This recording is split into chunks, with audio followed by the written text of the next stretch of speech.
Audio check.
Right. Good morning, everybody. 9:30, we can resume the inquiry on day, whatever it is, 21, I'm told. Welcome back and welcome to those who I know haven't been here before. I've got just one housekeeping matter to pick up on, and then we'll have a very quick look at the programme for this week, and then see if anybody else has got any housekeeping matters. The matter not related to this week, I see that Ms. Sutherland is not with us this week. I suspected that was the case, and I will get the programme officer to do a note back to her.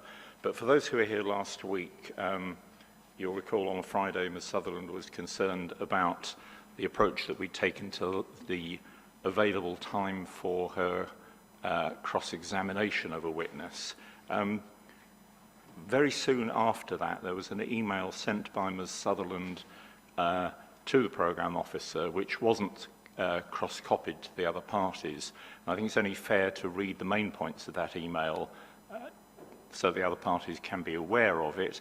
And there is also something in particular in relation to the cross-examination of Mr. Melling later on in the programme, which I'm sure the appellants would want to hear. Anyway, just summarising her letter, she said she wanted to make it clear that she didn't intend in any way to cast aspersions on the programme officer's organisation. She says it has been, to my mind, exemplary, and she accepted that it was her error not to have given clear timings for the cross-examination of Mr. Witchell. She then mentioned that we did ask her to refer and check future timings to ensure it didn't occur again. She noted that she's listed for an hour in chief on Wednesday the 26th, and that's fine. She's happy with that. That's on the Greenbelt and landscaping matter. She then noted that she was allocated half an hour for the cross-examination of Mr. Melling. She wanted, however, to be listed for 2 hours to cross-examine Mr. Melling to ensure that she's got sufficient time, and she did make some comments about the extent of the council's cross-examination on off-site parking. So she's looking for 2 hours cross-examination. I haven't looked at the details of that week, but I'm 99% sure we can certainly fit that in. She says then, and this is the point that I wanted to draw to the appellant's attention, as I was unable to complete my cross-examination with Mr. Witchell, I will have to address Mr. Melling on some of these points and will therefore need time to do so. Now, I mean, the note that I'll send to her will obviously accept those timings, not a problem at all, but I will make it clear that she will be cross-examining Mr. Melling on his evidence, and that it's not an opportunity to revisit evidence given by other witnesses. And I thought I'd better make that clear, and as I say, I'll send a note to Ms. Sutherland to that effect, but I thought it's probably worth just running through that. Turning then to this week, where is she? Oh, Ms. Beth, hello. I didn't see your hand was up. Hello, yes, I'm online. I just wanted to confirm that last week we were told we couldn't raise issues of viability with the highways witness, and I just wanted to confirm that we will be looking to do that with Mr. Melling.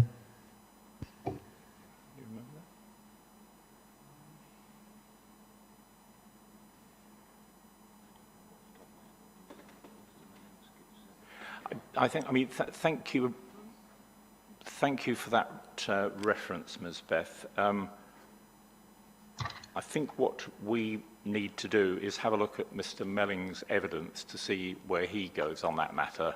But your point is noted, and I'm sure Mr. Humphreys has heard it. If there are any issues there, then either we or he will raise them. Could you give a little bit more information about the type of evidence that you want to raise? Well, what happened during our cross-examination last week was that we referred to part of the evidence from Mr. Witchell, wasn't it? which had various prices, and we were going to ask questions about whether viability assessment had been done on them, and we were brought to a halt and stated, and I kind of understand where this is coming from, viability is a planning issue, not a highway one, but we will want to raise the issues. So it relates to the proof of Mr. Witchell. It was, I forget the figure number now, but it was various prices of different parkings. Yeah, I do remember it. Mr. Humphreys.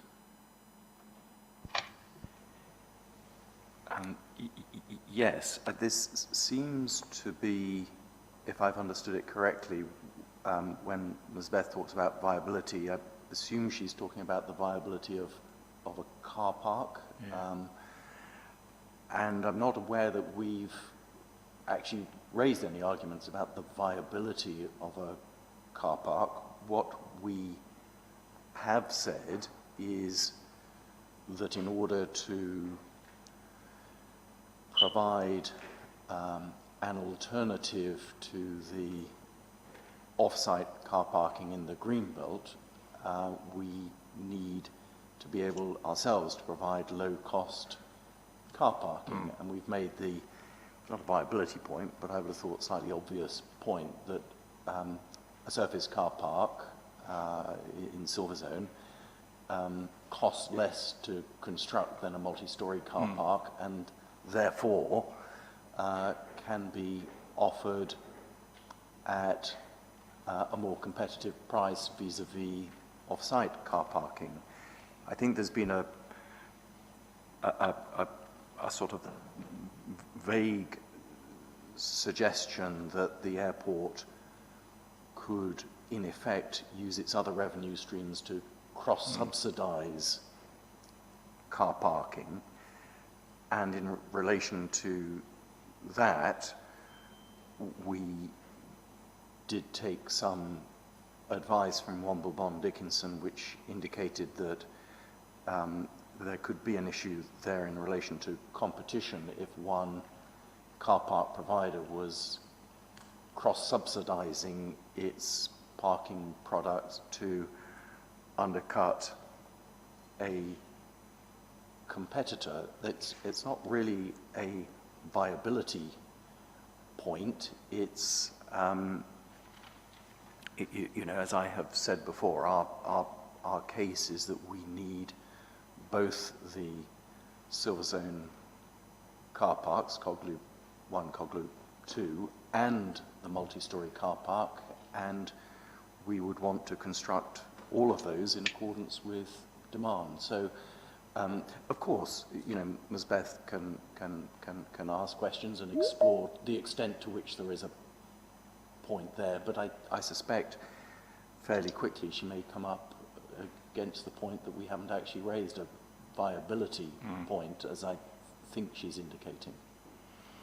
Yeah, thank you. Is that your recollection of the approach? I think it's okay. Yeah, Can I just come back? Okay, so our issue with viability is that we don't believe the airport will ever be able to properly undercut off-site parking, and therefore, well, one of the issues with viability, and therefore their claim that they're an alternative and are going to help with that is not accepted. The other issue with viability was that the price quoted in the table of Mr. Witchell actually showed very little price difference between the Silverzone and, for example, the multi-storey car park. Now, actually, if you go online and check the parking prices, there's obviously a very complicated algorithm for Bristol Airport that sets them at very different rates. So Silverzone was about £85 if you wanted it in 10 days' time, which is hardly cheap parking.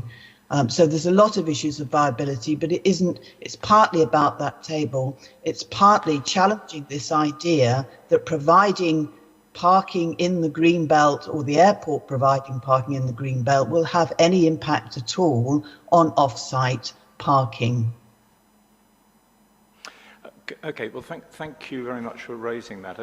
It's helpful to get that raised up early. Yes. And obviously that means that Mr. Melling has got, a couple of weeks? A couple of weeks? Well, a week to have a look at it. And obviously he can also have a look at the table in Mr. Whittall's evidence. I think the table. Sorry. I think the table being referred to is INQ051, which is a table of current car parking prices, as I think Mr. Whittall did explain. Obviously, for obvious reasons related to COVID, demand is very low at the moment, and therefore the prices aren't reflective of normal prices. But your general point, sir, that Mr. Melling can consider these matters is well made, and he'll obviously, try to assist to the extent that he can. Thanks for raising that, Ms. Beth. I mean, it gives the witness obviously some time to read into that topic, some of which obviously comes out of another witness's evidence, but that won't be a problem. But thank you, thank you for raising that. If I could just pick up on this week, then. I'm not going to go through the detailed timings, but I just want to be absolutely clear who's coming on and when. And I've had a number of revised downwards revisions to timings from, I think, now all parties. Thank you for that. So we're quietly confident that we can get through all this material this week. But just running through what we're doing, today we're hearing the case for the council in the form of Mr. Hinnells, in chief and cross-examination. Put the two together, that's 4.5 hours, so we're going to clear that today easily, even if those figures stay. We will not then be going on to BAAN today, in that obviously their advocate isn't with us, and indeed one of their witnesses, I think, can't be here today. So tomorrow we switch to BAAN, Professor Anderson first, and then Finlay Asher second, and that will be the business tomorrow, because then on the Thursday we have the final witness for BAAN, Sam Hunter-Jones, who can't be with us tomorrow. And then after we've heard from Sam Hunter-Jones, we'll hear from PCAA, Mr. Johnson. That is potentially it for Thursday, although looking at the timings, I think it would be helpful if we could move on to the case for the appellants, Mr. Matt Osmond Ireland, at least to start on Thursday afternoon. We'll see how it goes, but it looks to us on the timings that should be possible. Yes, sir, and I think you are aware of this, but he will be remote. Yes, it was mentioned. Online. Yeah, absolutely. Yeah, no problem at all, obviously, with that. So that's basically where we are this week. I'm not going to run through the detailed timings, because I say they have been amended, and thanks for all that. Anybody got any other housekeeping matters? Yes, Mr. Clark.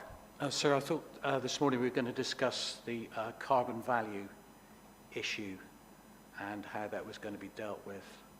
I don't know if I see Mr. Morehouse is online. I don't know if he Thank you for reminding me. We have an opinion, but perhaps, well, our opinion is that it's a very important matter for a number of reasons.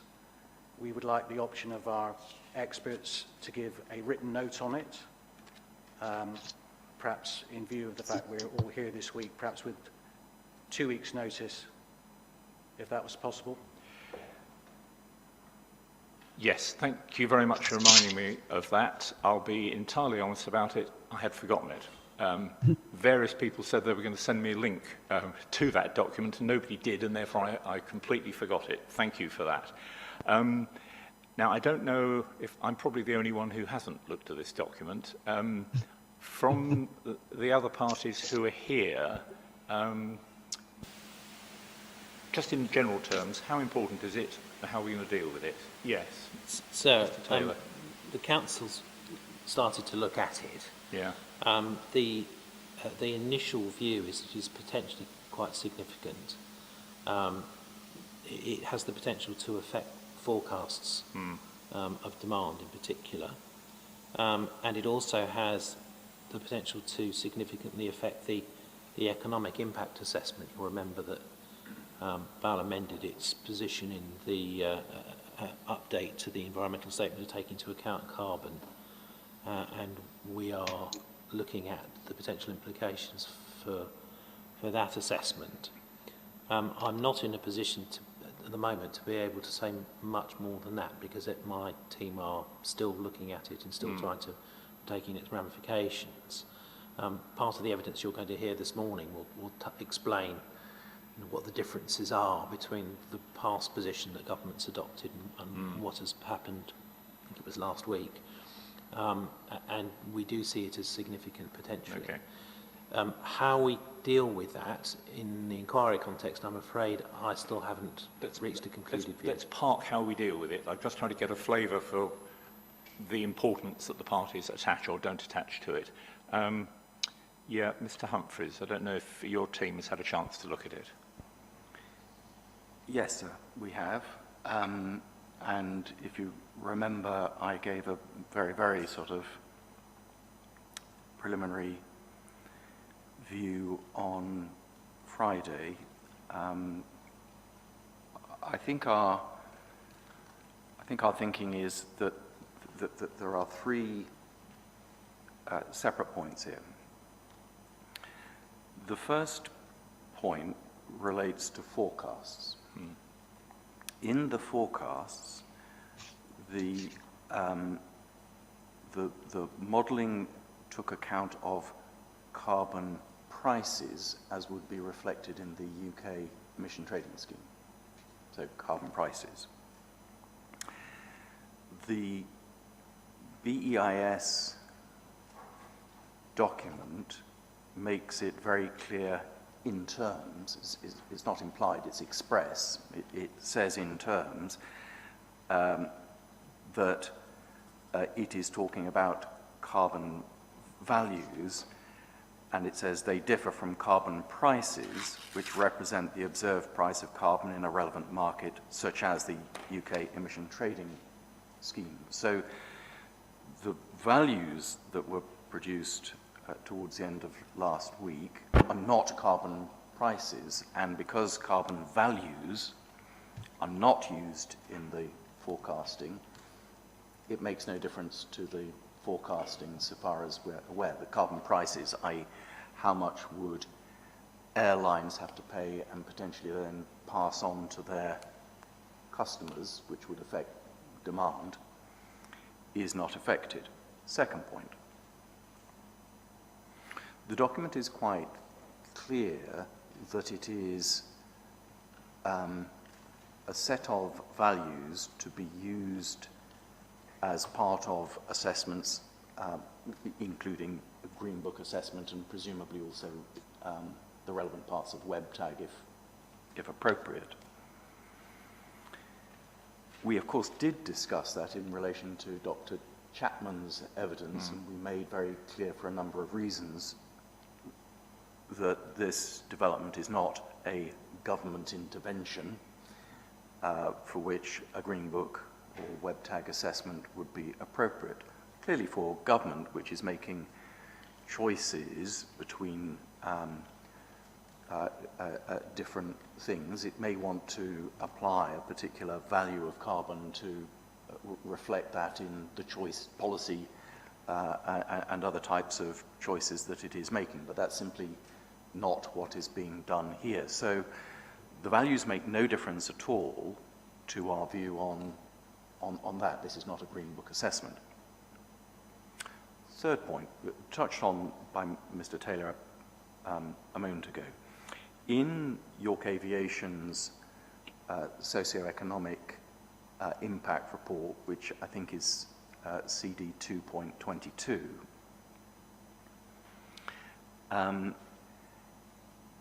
the revised version of that, the CD22 version of that, did include a reflection of carbon on two slightly different bases. It is important to remember in that document, and the document is absolutely explicit on this, that York Aviation do not think that that is appropriate, but as they say on two occasions explicitly, they have done this to reflect a request from NSC that such a figure be included. The values from Friday, Thursday, Friday, whenever they came out, would affect that number, because that is a carbon value number, and the net present value would fall. There are the two different bases, but it would fall to either 500 million plus or 600 million plus net present value of the project. In other words, the deduction for carbon on the two different bases would be greater than currently assessed. And we could produce, if you like, a revised of the two figures. I think it's figure 4.1 and 5.1, but we could produce a revised version of the two figures.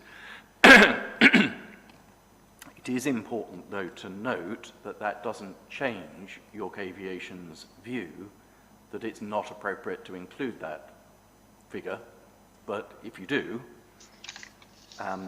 that's the effect.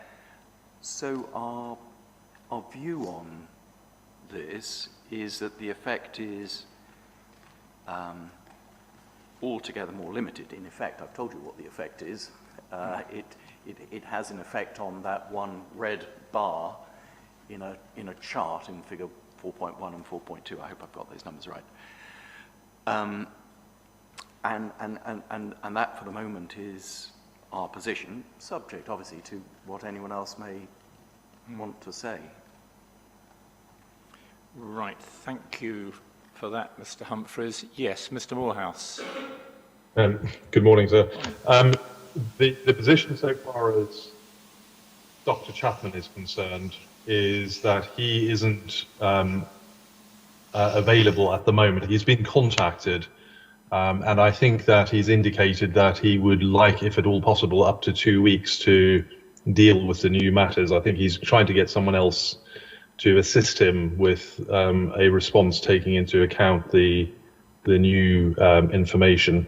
I don't think it's appropriate at this stage to start making comments on all of the material until we've seen a proper analysis of it. It won't surprise anyone given the position and the evidence of Dr. Chapman and the history of these values, that we don't agree with the appellant's assessment that essentially this government department has created a figure that has no relevance to this inquiry, and we do think it is going to be material and relevant to the considerations, both in terms of economics and forecasting. But I don't think it's appropriate to go through initial submissions until we've seen everything. But we would ask, clearly the inquiry has got time pressures being placed upon it, and we're not at we're not in the early stages, if I can put it that way. But if it at all possible, if we could have 2 weeks to respond with a note, and then I think at that point, I think yourself, sir, and your colleagues will no doubt need to determine whether you need to hear live evidence based upon those submissions, or whether or not the notes produced by various parties are sufficient to deal with any questions that you have. Thank you. Thanks, Mr. Morehouse. Ms. Beth, you've still got your hand up, Yes, probably a legacy hand, but did you want to comment on this point? I did, please. Yeah, Thank sorry. Me again. Yeah, we do feel that this new evidence is relevant to forecasting, and we'd like to put a note in on that. And I also would support the call for being able to do that within 2 weeks, because my understanding is the timetable that will include a week's holiday, I think, won't it, after Greenbelt? Oh, I'm getting confused, but yeah, 2 weeks, please. Right, thank you. Thank you for that. Let me just pause for a moment. So can I just come back on one point? Just to flag up that the council does not accept the way that my learned friend portrayed York Aviation's position in relation to the utilisation of all the consequences of taking carbon into account in its economic impact assessment, and we've got the evidence on that, and we will be referring to it in closing submission. Okay, thanks for that, Mr. Taylor.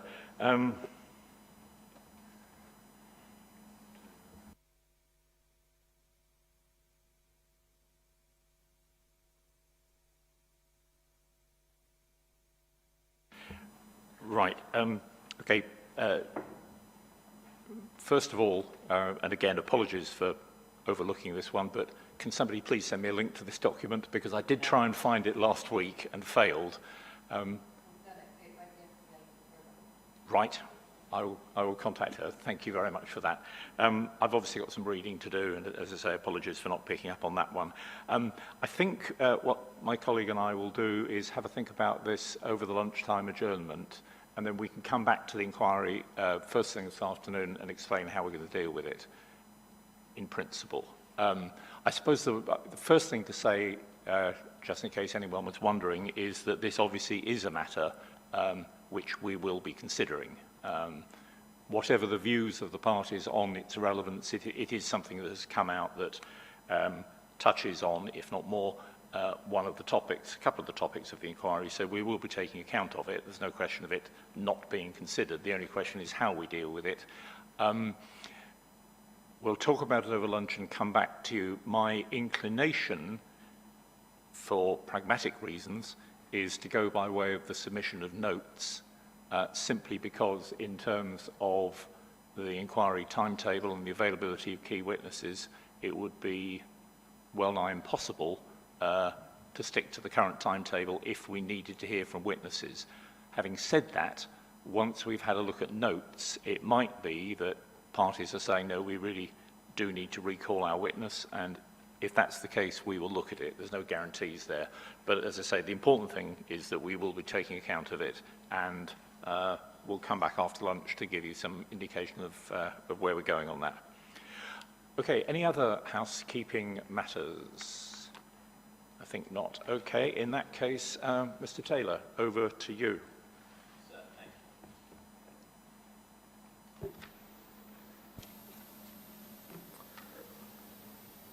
So I'm going to introduce Dr. Hinnells to the inquiry in the usual way.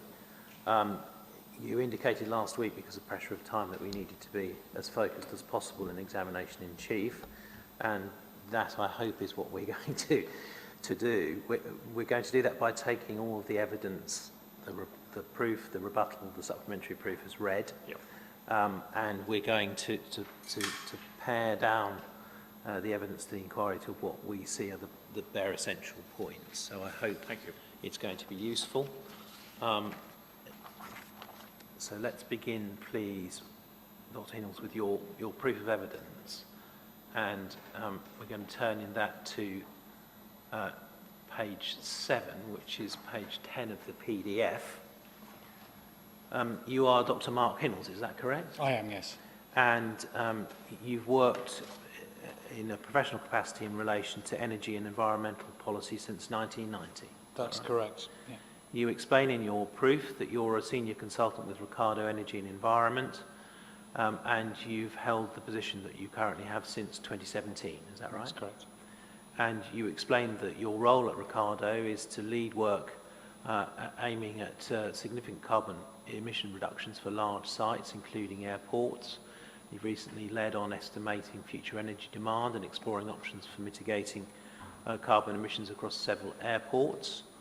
And your work supports a mix of airport DCO applications, applications to local planning authorities, and carbon management planning. Is that correct? That's correct. And you explained that you provided evidence in support of the council's case at the appeal at Stansted Airport. Is that Correct, right? yes.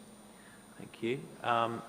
You identify a number of projects relating to carbon strategy that you've worked in relation to in the water industry, a number of local authorities about shaping plans for local net zero carbon targets, solar farm developments relating to the decarbonisation of the rail network, and you've also looked at a number of measures to deliver major reductions in carbon emissions for public sector sites, including prisons, hospitals and MOD sites. Is that correct? That's correct, yes. Thank you. You, prior to joining Ricardo, you spent time as a renewable energy developer, and you took wind and solar farm projects through the planning system too. That's correct. Is that right? Yeah. Thank you. And then prior to that, you were seconded for 3 years at what was then DEFRA, addressing government policy development relating to tax, including the climate change levy, and regulatory frameworks, including redesigning and operating power station consents under Section 36 of the Electricity Act. Is that correct? Right? Yeah. Thank you. You also explained that you spent 8 years advising on energy labelling and minimum efficiency standards for appliances at the EU level, developing and interpreting technical, economic and environmental findings for policy implementation. And you also spent 8 years in postdoctoral research at the Environmental Change Institute on developing low carbon scenarios for the UK building stock and what the government can do to deliver change in that sector. Is that right? That's correct, yes. Thank you. You've also spent a number of years teaching on the MSc programme at the Centre for Alternate Technology at Consultation. Is that right? Yes. Thank you. You explain you have an MA and a PhD from the Manchester Metropolitan University and an MSc in Renewable Energy in the Built Environment from the University of East London and Centre for Alternative Technology. Correct. Thanks. And you explained that your expertise covers matters relating to climate change policy, and in particular the assessment and mitigation of carbon emission impacts due to airport operations. Yes, there's a strong parallel between the stock modelling of aircraft and aircraft emissions and efficiencies and so on, and between appliances and buildings and power stations, which I've spent the last 30 years doing. Thank you. And you explained that the evidence that you've prepared is true, and you confirm that the opinions expressed in it are true and your professional opinions. Is that That's right? correct, yes. Right, thank you. Now, with that short introduction out of the way, I want to start, please, by just touching on some, very briefly, on some relevant aspects of policy. Now, in terms of this appeal, can you, this appeal is obviously for planning permission for the expansion of Bristol Airport, and we're focusing our minds on the impact of the airport in terms of climate change. What do you say is the most relevant policy test that the inspectors need to apply? The test is whether the applicant has demonstrated that the proposed development will have a material impact or will not have a material impact upon the ability of the UK to meet its carbon reduction targets, its climate change targets. Right, thank you. And in terms then of how that test fits with development plan policy, you refer in your evidence to policies, to the NPPF and to policies in the core strategy. If it can't be if it has not been demonstrated that the proposed development will not have a material impact upon the ability of the UK to meet its adopted carbon reduction targets, how would such a development sit against the NPPF and the CS policies? We're straying into planning policy, and I'm not the policy witness, but if the proposed development fails that test, that's a material issue to be taken into account in the planning balance, and potentially a fatal one. Right, thank you. In terms of the UK carbon targets, and also locally in terms of the core strategy. All right. Now, I just want to touch on two other aspects of the NPPF, which provide some policy context for your evidence this morning. We've got the NPPF at CD 5.08.1. That's the updated NPPF that came out during the course of this inquiry. I want to turn to paragraph 48 in that.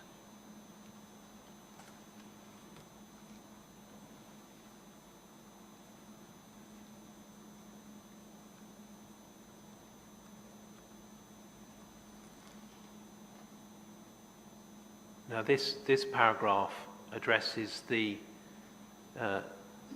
approach for planning decision makers in giving weight to relevant policies in emerging development plans. So it's looking at emerging policy.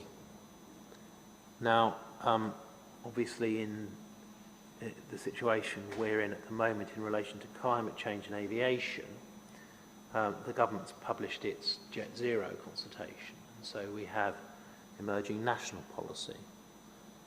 Now, if we're looking at looking for factors that one might apply to consider the weight to give to emerging national policy, how do the factors in paragraph 48 assist a decision maker? The paragraph 48 outlines a number of key factors. The stage that the consultation process has reached, the level of controversy that surrounds the consultation paper. Obviously, some are more straightforward than others, and how consistent the paper is with existing policy or adopted policy, including, for example, the Climate Change Act. Right. Okay. So three factors to consider. We'll come on to look at those in the context of the Jet Zero consultation later. Whilst we're on this page, your evidence refers to the concept of prematurity in a number of places, and the MPPF at paragraph 49 identifies the approach to take in relation to emerging development plan policy and the concept of prematurity. So let's just have a look at that.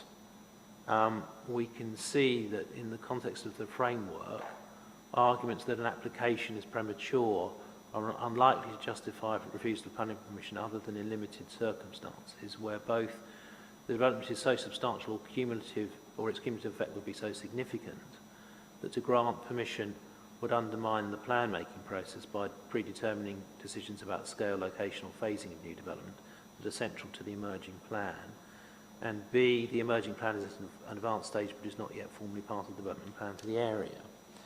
Now again, in the context of emerging national policy, the Jet Zero consultation, for example, to what extent do these factors provide an indication of matters that a decision maker ought to take into account when considering if Bristol Airport Limited's application is premature?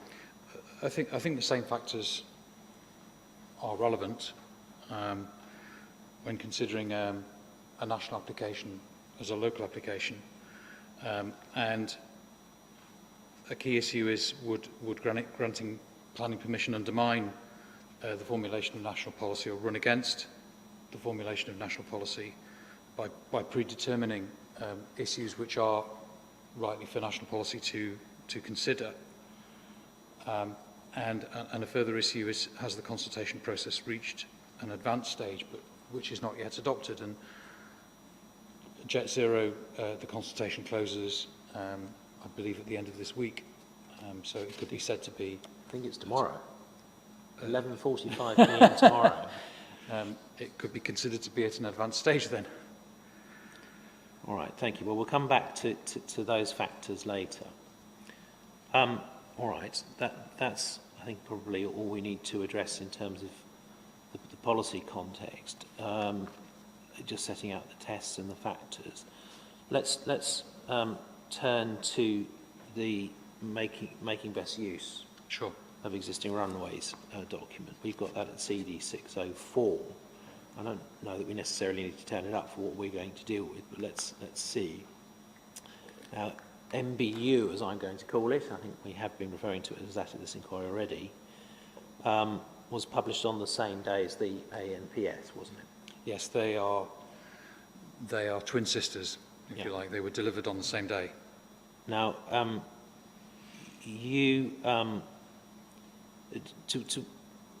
MBU obviously sets out an appraisal of the ramifications for compliance with the then existing carbon targets if a certain degree of airport expansion is permitted, doesn't it?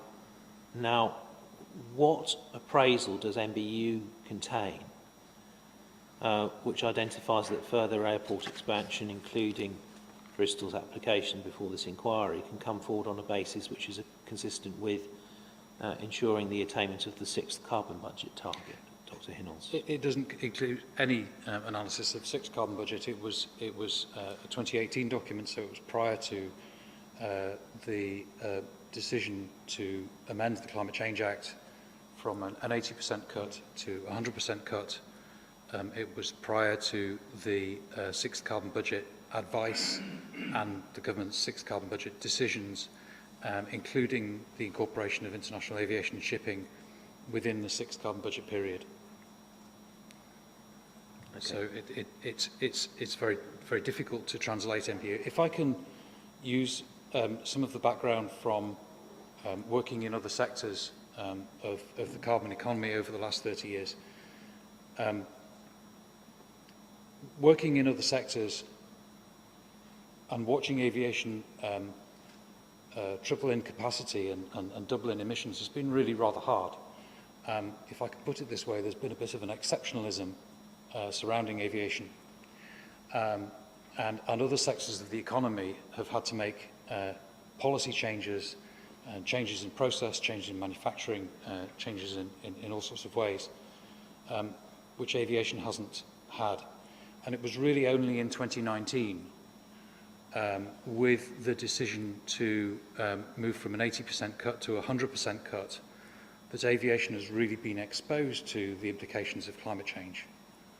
And it's got a lot of catching up to do. We are effectively in 2021 more than halfway through the period from the first IPCC report, recognising that this is an international issue, through to the timetable by mid-century to get to net zero. And beyond that, below net zero, we have not finished in 2050. Thank you. The rest of the economy has made very significant strides over the last 3 decades. I've been involved in efficiency in buildings and appliances and in power generation technology and equipment and markets. Aviation has to accomplish in less than 2 decades what other sectors have been dealing with already for 3, and have so it has a lot of catching up to do. I can see that airport expansion was designed in an era of an 80% cut, not a 100% cut, and therefore aviation was in that 20% and was insulated to a large extent. But now it's not insulated, and that's the really dramatic change, if you like, with the change in policy in 2019 and the 6th carbon budget. And that's why MBU is out of date, albeit in a consultation document in Jet Zero, government is ferociously hanging on to it, at least for now. It is out of date. We'll come on to that in a bit more detail Sure. in a minute. Sure. Now, that's the 6th carbon budget targets. Now, what appraisal does MBU contain which identifies that further airport expansion, including that proposed by Bristol at this inquiry, can come forward on a basis which is consistent with net zero 2050? As implied above, it doesn't consider a net zero 2050 target. It works on a so-called planning assumption, which was agreed on in 2012, of a budget for aviation of 37.5 megatons of CO2, which is effectively virtually a business as usual scenario, virtually. And whilst MBU contained analysis of policy measures, 2 options, a carbon cap and a carbon pricing, there has been no implementation of that policy to date. So there is an expectation that budget, that planning assumption of 37.5, which is a near business as usual budget, would not be met, and that it would need additional policy in order to deliver that 37.5. Okay, thank you. Now, just so that we get it clear,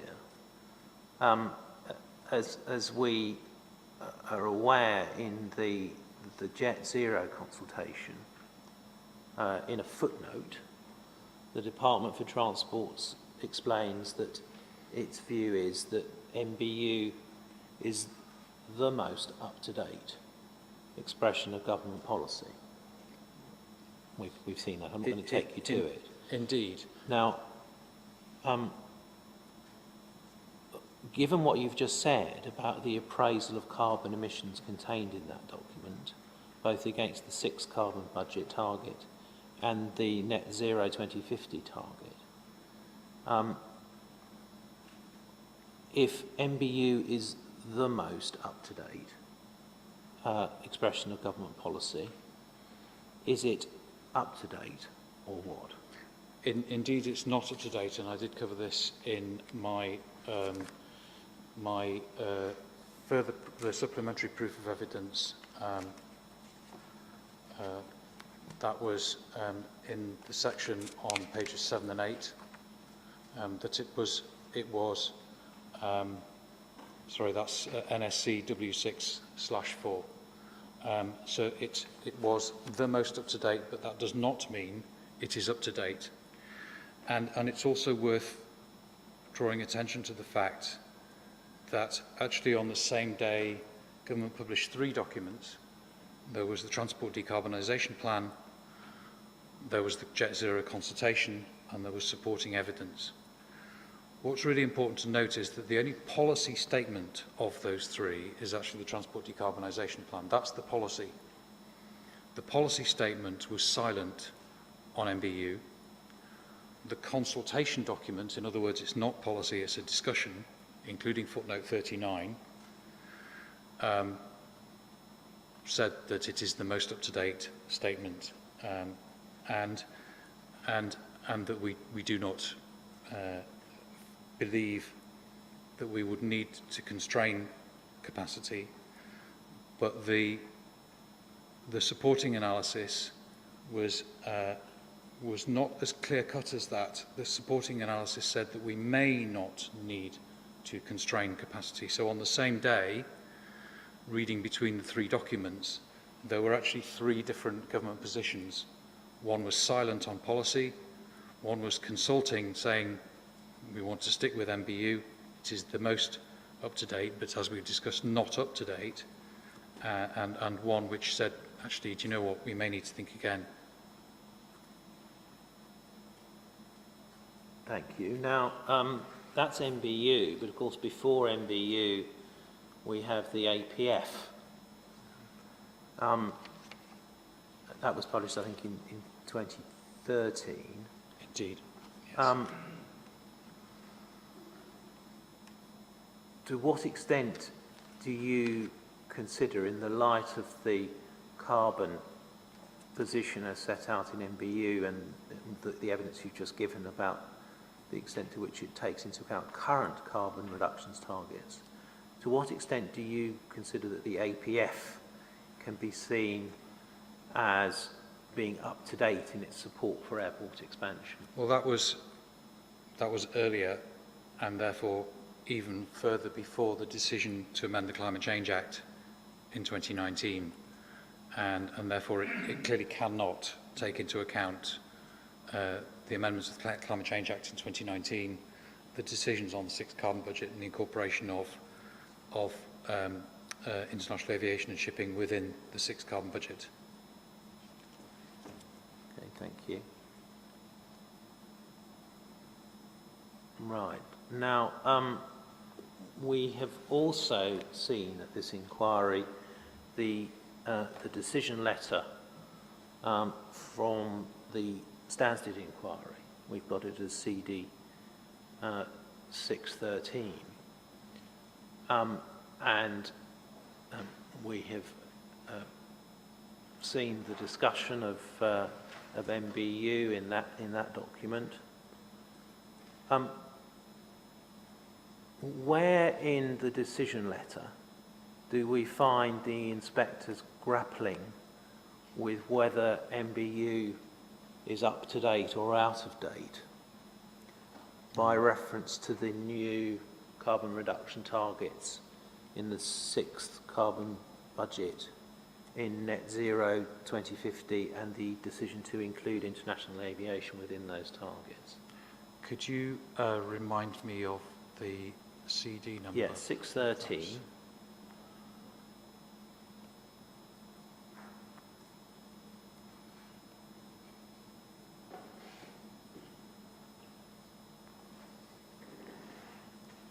I think actually it was also CD 9107 as well, which I've got. So on MBU was discussed significantly, but within the decision letter,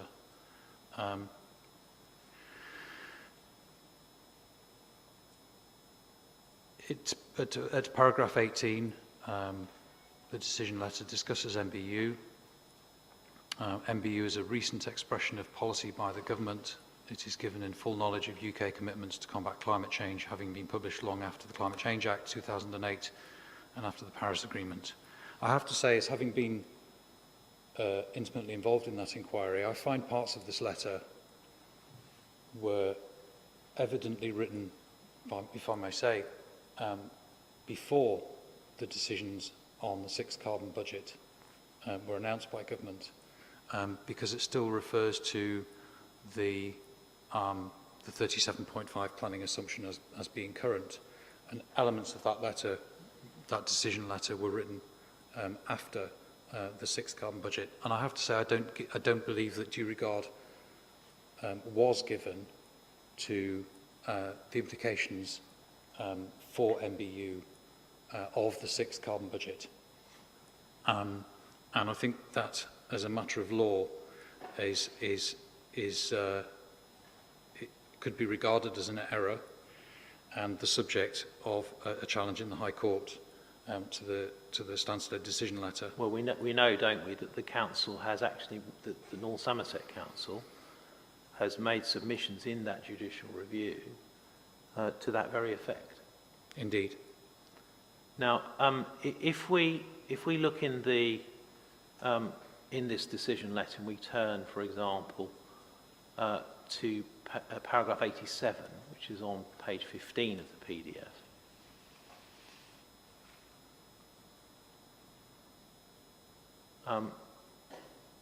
We can see there reference to MBU thoroughly testing the potential implications of the policy in terms of carbon emissions. International aviation carbon emissions not currently included in the UK carbon budgets, but rather accounted for by the planning assumption. MBU policy establishes that even in the maximum uptake scenario, this carbon emissions planning assumption figure would not be compromised. If we see that paragraph, how does that sit with your understanding of the position in terms of what the government's targets currently are? 37.5, in my proofs and in the 6th carbon budget documents, there is a graph of successive carbon budgets to get to net zero by 2050. A planning assumption of 37.5 becomes an increasing proportion of emissions towards 2050, and in fact by 2045 or so a planning assumption of 37.5 becomes 100% of the UK budget and would exceed the UK budget to 2050, and as I've said already, we have to go below net zero after 2050 in order to meet Paris.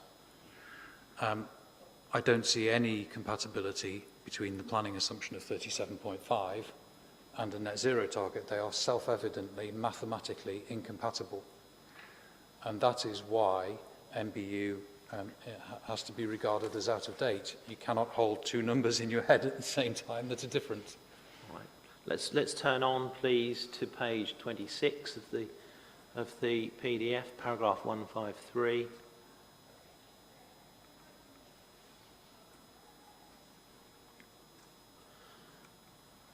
Here the inspectors conclude carbon emissions are predominantly a matter for national government, and the effects of airport expansion have been considered, tested and found acceptable in MBU. Yes, in 2018. That's the whole point about the move from an 80% cut to a 100% cut. So what discussion is there in this decision letter of the weight to be given to MBU in the light of your conclusion that it doesn't assess the potential effects of airports expansion in the context of the sixth carbon budget, net zero 2050, and the inclusion of international aviation within those targets? What discussion of the weight to be given to MBU in the light of those points is there in this decision letter? I don't think there is any discussion about, there is a discussion about weight, but the conclusion was that MBU was still at that time valid. Whether it was at that time valid remains a matter to be challenged in court. I think now we have further opinions from government to the suggestion that actually that we need to look again at how we meet our carbon targets, and it depends which document you read, whether you read the Transport Decarbonisation Plan, the consultation, or the supporting evidence as to how seriously we should regard capacity constraints as an option in meeting those carbon targets. Okay. Now, if we turn then away from MBU and on to Jet Zero, and indeed the appraisal by central government of the implications of expansion of airports in a world where the government has adopted the sixth carbon budget targets and net zero 2050 target and decided to include international aviation in assessing the attainment of those targets.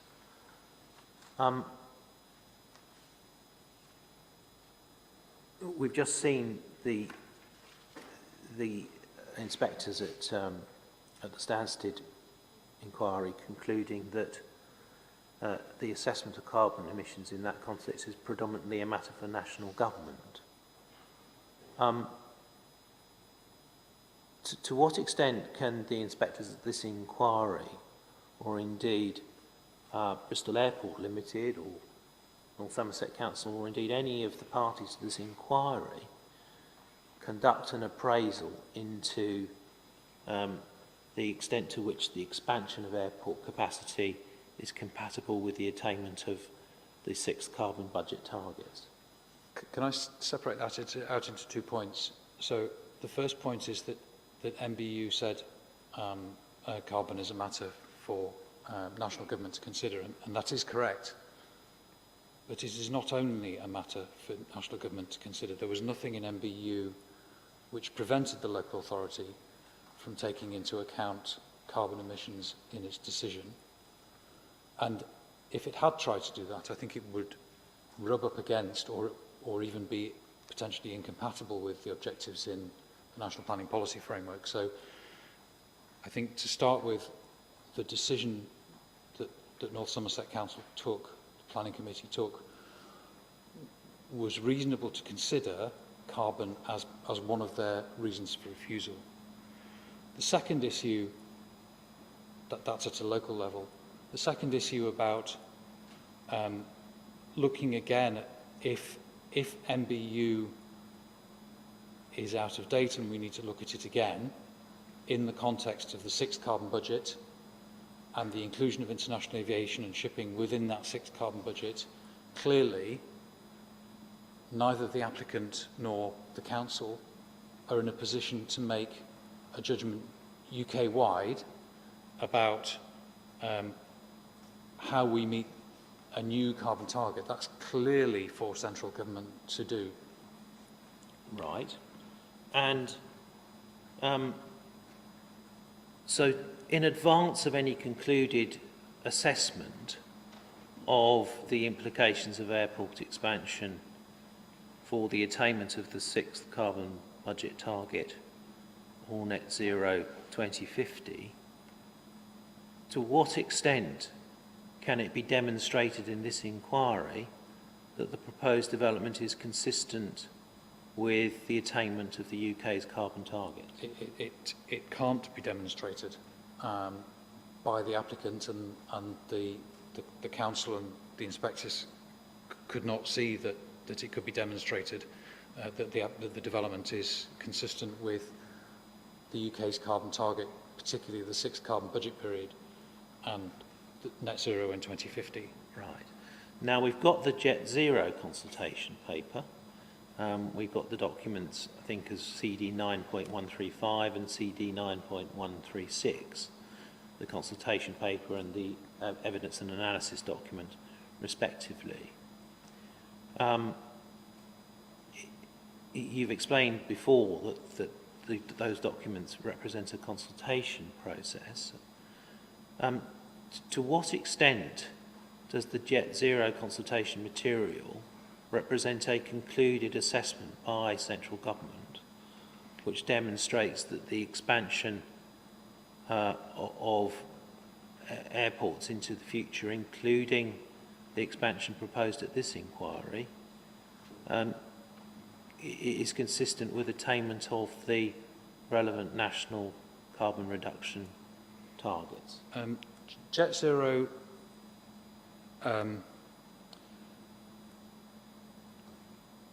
Jet Zero is a step forward, but it doesn't cure the difficulties that we've got. It's not finished. Obviously, the consultation closes tomorrow. It is likely to attract a divergence of views, and on that basis, I think it should be, at this stage, given limited. In fact, if any weight, we can go through the assumptions in Jet Zero we'll come to that shortly. But I don't think it includes any appraisal which identifies that further airport expansion, including Bristol, can come forward on a basis which ensures delivery of the 6th carbon budget period, 2033 to 37. All right, thank you. Now, in terms of the material presented, the council, obviously, we've seen the history of this, wrote to the department a few days after the consultation started and asked a number of questions and asked to be provided with answers, and a response was received.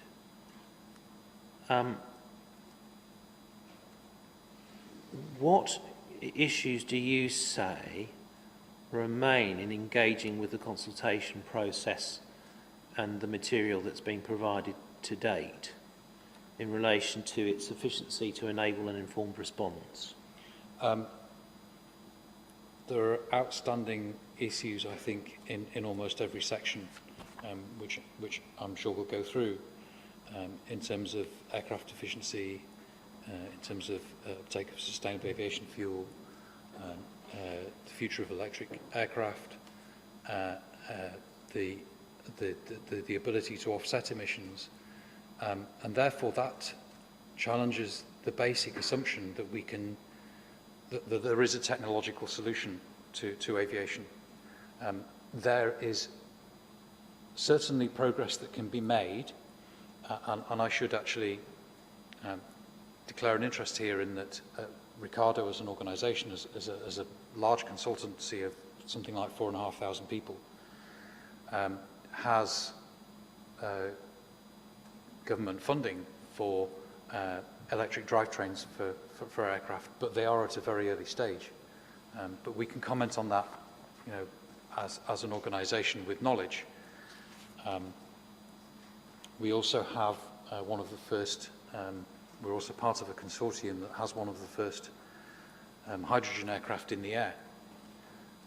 So we can talk about that from a position of knowledge. We've done a lot of work on sustainable aviation fuel, both for the UK government, and we run the Green Fuel, Green Skies programme for government, which is looking at the first of a kind plant for sustainable aviation fuel. And we've done some work for the European Commission on their targets. So coming at this from a position of knowledge, there is an opportunity, certainly, but we are at such an early stage with these technologies, and we'll go through them. We're at such an early stage that to decide now that we can deal with the climate change impacts of aviation without looking at capacity is a flawed response. And I would point out, actually, it's something that the Airports Commission back in 2013, its interim report, was probably more open in the options that it's explored, or it was more open in the option that it's explored around constraint than Jet Zero has been. So I think we've taken a step backwards in a way with Jet Zero in the assumption that we can deal with this solely through technology. I don't believe we can. And that comes from a position where we have commercial interests in those other technologies. Right, now, let's just unpack this a little.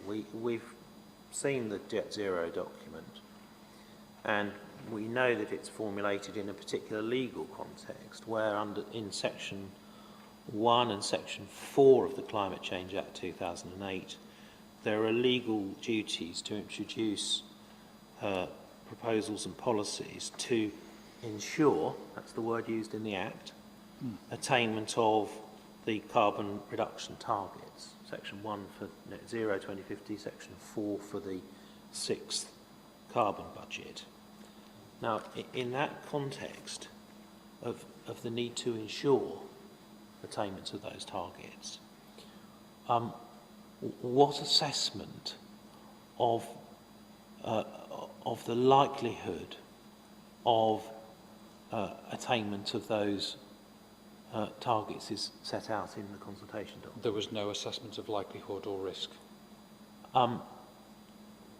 What assessment is there which considers the likelihood of any of the assumptions adopted in the various trajectories set out in Jet Zero actually being realised? There were 4 scenarios, but they tended towards the very optimistic assumptions and in technical terms, and they did not test some of the more, I would say, central or realistic assumptions, and they certainly didn't test the worst case assumptions. Yes, if we turn, for example, to your supplementary evidence, and in that to your paragraph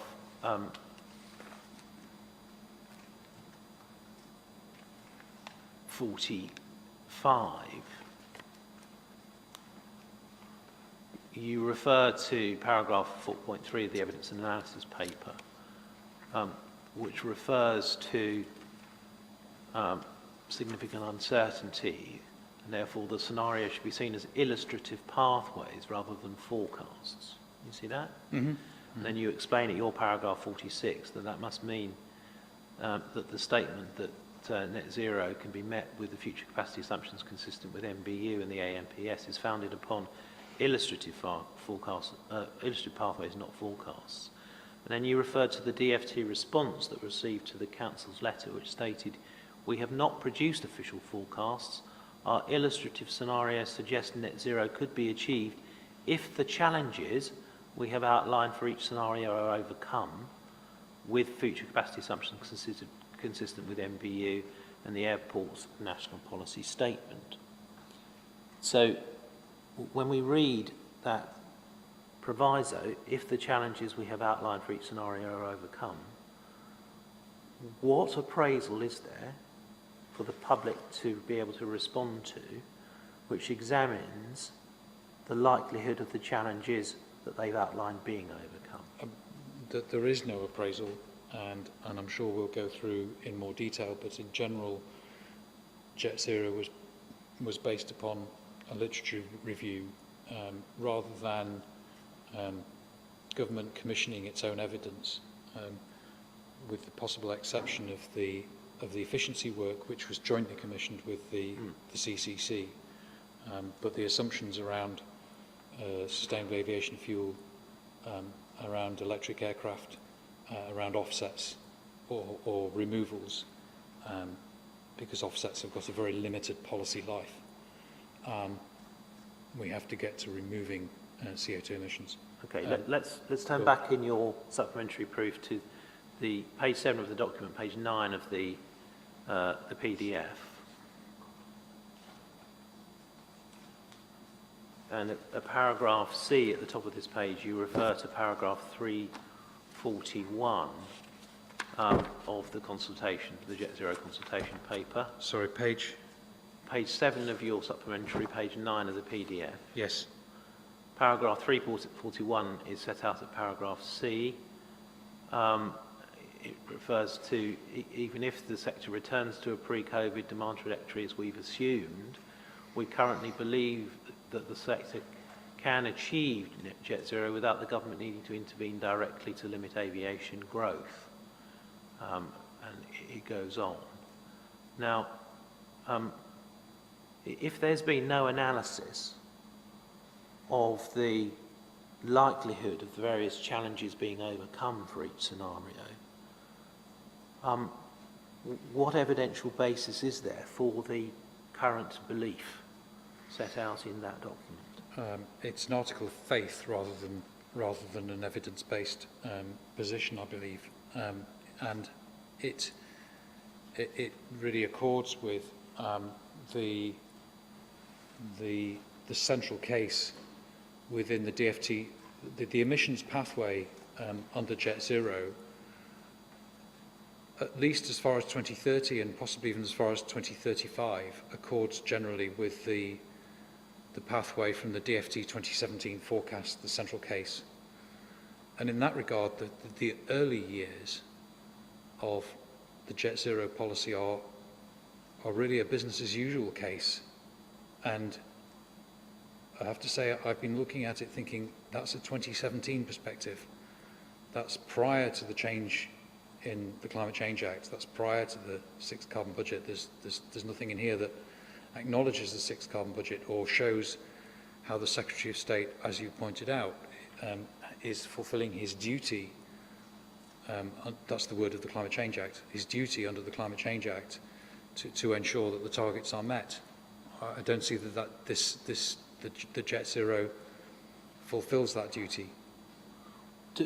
What examination is there in the Jet Zero consultation of whether the costs of constraining additional airport capacity now would be less than constraining the use of capacity provided now at a later stage? That's a really critical issue, and the one that we've unpacked in the supplementary proof, that the government regards the cost of what you might call demand constraint once the capacity has been built as very expensive, and it says it indicates a price of above £600 a tonne. And you could understand that, because obviously once an airport's built additional facilities, it wants to recoup the investment on that. So the carbon price, in some ways, the airport and the airlines would be lowering their prices, and you could understand that in order to constrain demand, that prices would have to be very high. On the other hand, if you were to constrain capacity in the first instance rather than demand, the Committee on Climate Change put a cost on that of zero. And I think it was beholden on government to explore that option of capacity constraint rather than demand constraint, And by all means challenge the price of zero, because I'm sure the aviation industry would say, well, it's not zero. There's a jobs issue to take into account. There's a value of travel to take into account. But there are also investment savings as well to offset. So, but I think it's beholden on, it was beholden on, and still is beholden on government to unpack that issue of, is capacity constraint now zero cost, as CCC asserted, or is there a positive cost or even potentially a negative cost because of the avoidance of construction? And that's really materially different from demand constraint once capacity has been built. And what appraisal of that do we find? There is no appraisal in here, and Right. there's nothing that addresses the point that CCC made. And what appraisal of the likelihood, in relative terms, of a proposal such as capacity constraint assisting in achieving carbon reductions, as opposed to a comparative assessment of the likelihood of the other assumptions that have been adopted, is there in the Jet Zero Sorry, consultation? say that. What assessment of the likelihood of capacity constraint actually delivering carbon reductions as at the 6th carbon budget target date and at 2050 is there, relative to the likelihood of the other assumptions adopted in the Jet Zero consultation delivering carbon reductions? There was no analysis of likelihood or of risk of those assumptions. The case that was built in Jet Zero was, if all of the technological factors go in our favour, we can meet our targets and we can allow continued increase in capacity and in demand. And so there was no relative risk assessment or cost assessment of the different options. Thank you. There is, however, in the CCC work, certainly a comparison of costs, and that's in a footnote on page 6 of my supplementary proof. There's a table there which was taken from the CCC report, which shows that that efficiency, because it saves fuel, has a negative cost and a certain amount of potential associated with it. Demand management has, according to CCC, zero cost, with a very significant and the most significant abatement potential. And then CCC discussed low carbon fuels, both sustainable aviation fuel and electric fuel options, which have a positive cost, and then the option of offsetting or removing carbon, which has the highest positive cost. So in terms of government analysis, it should really have looked at all of those options in terms of costs, saving potential and risks, and built a case from all of the options, not just some of the options. And so if a member of the public wants to engage with this consultation paper and engage with the issues of how likely the various policy assumptions mooted are to deliver the reductions required to meet the 6 carbon budget targets and net zero 2050, what information do they have to engage with? They are missing a very material piece of the evidence with which to engage, and they are missing, I would say, government's own assessment of some of the risks and costs of the options that are presented. It's a very partial view of the future of aviation. Thank you. Let's move on now to look at some of the various assumptions in a little bit more detail. Starting with the carbon value assumptions in the Jet Zero material. Now, the Jet Zero consultation material came out and acknowledged that there was an ongoing review by the Dbeis of carbon values, and the council queried that in its letter, and a response was received that the department didn't have any information on that, and that the Dbeis should be contacted. And then only last week we've got the new carbon values published. Now you've produced a nice coloured graph that I think we've handed round today, that might help us in looking at this issue. But to what extent are the carbon assumptions included in the Jet Zero consultation consistent with the Dbeis carbon values, which are now to be adopted for appraisal in policy assessments by government? Can I answer that question first by unpacking the graph as a whole? Yeah. And then put Jet Zero in context. So we've got three sets of lines here from three different periods. The long set of lines, apologies, not everybody's got access to this graph, but we will make sure that it is part of our note when we circulate It'll this. get put on the Sure. internet, don't worry. So there are three sets of lines which graph together data which is already in the public domain. These were the 2009 carbon values, the 2019 carbon values, and the 2021 carbon values. If I can unpack them separately, the 2009 carbon values are the long three that finish in 2050, with a high, medium and low value where the maximum price is £300 a tonne in 2050. The central scenario is £200 a tonne in 2050, and then £100 a tonne in 2050. Those are the thinner lines. That's the thinner lines, Yeah. yes. That's what we've been working from since 2009. Those have been revised every other year to account for inflation, but only for the short-term period. So on here, I've mapped the 2019 carbon prices up to 2030. And you can see that they are slightly higher, generally slightly higher than the 2009, and that's the effect of inflation. I've spoken to the economist in our team, and I said, is there any methodological sin in putting three sets of data on the same graph with different base years for inflation? And he said, as long as you point that out, no, there is no methodological sin. So I have now pointed it out. They are on three, they're on in 2000, and the 2009 data is on 2008 values, the 2019 data is on 2018 values, and the 2021 projections are on 2020 values.